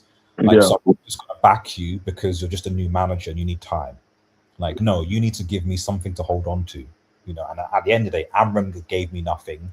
Even Ten Hag, I bet the two trophies, he still gave me multiple disaster performances over 2 seasons, So yeah, it is what it is. It is what it is. It is. Anyway. Sure, for sure. But I know you got to get going. Obviously, you got a family to get to and everything. But it would be nice to talk about United for a few minutes. But maybe I'll come back on the show at some point. I'm probably going to do probably going to stream the AFCON final. I probably will. So if you want to watch the, if you want to watch the Morocco Senegal final, I probably will do a live stream of the final as well. So okay, dope. I'll double check if I'm around, because I'm not sure what my plans are on the day. But if I am free, then I'll definitely come through, bro. No, I'll definitely post it. Thanks, everyone was also for who was watching in the chat as well. I appreciate it.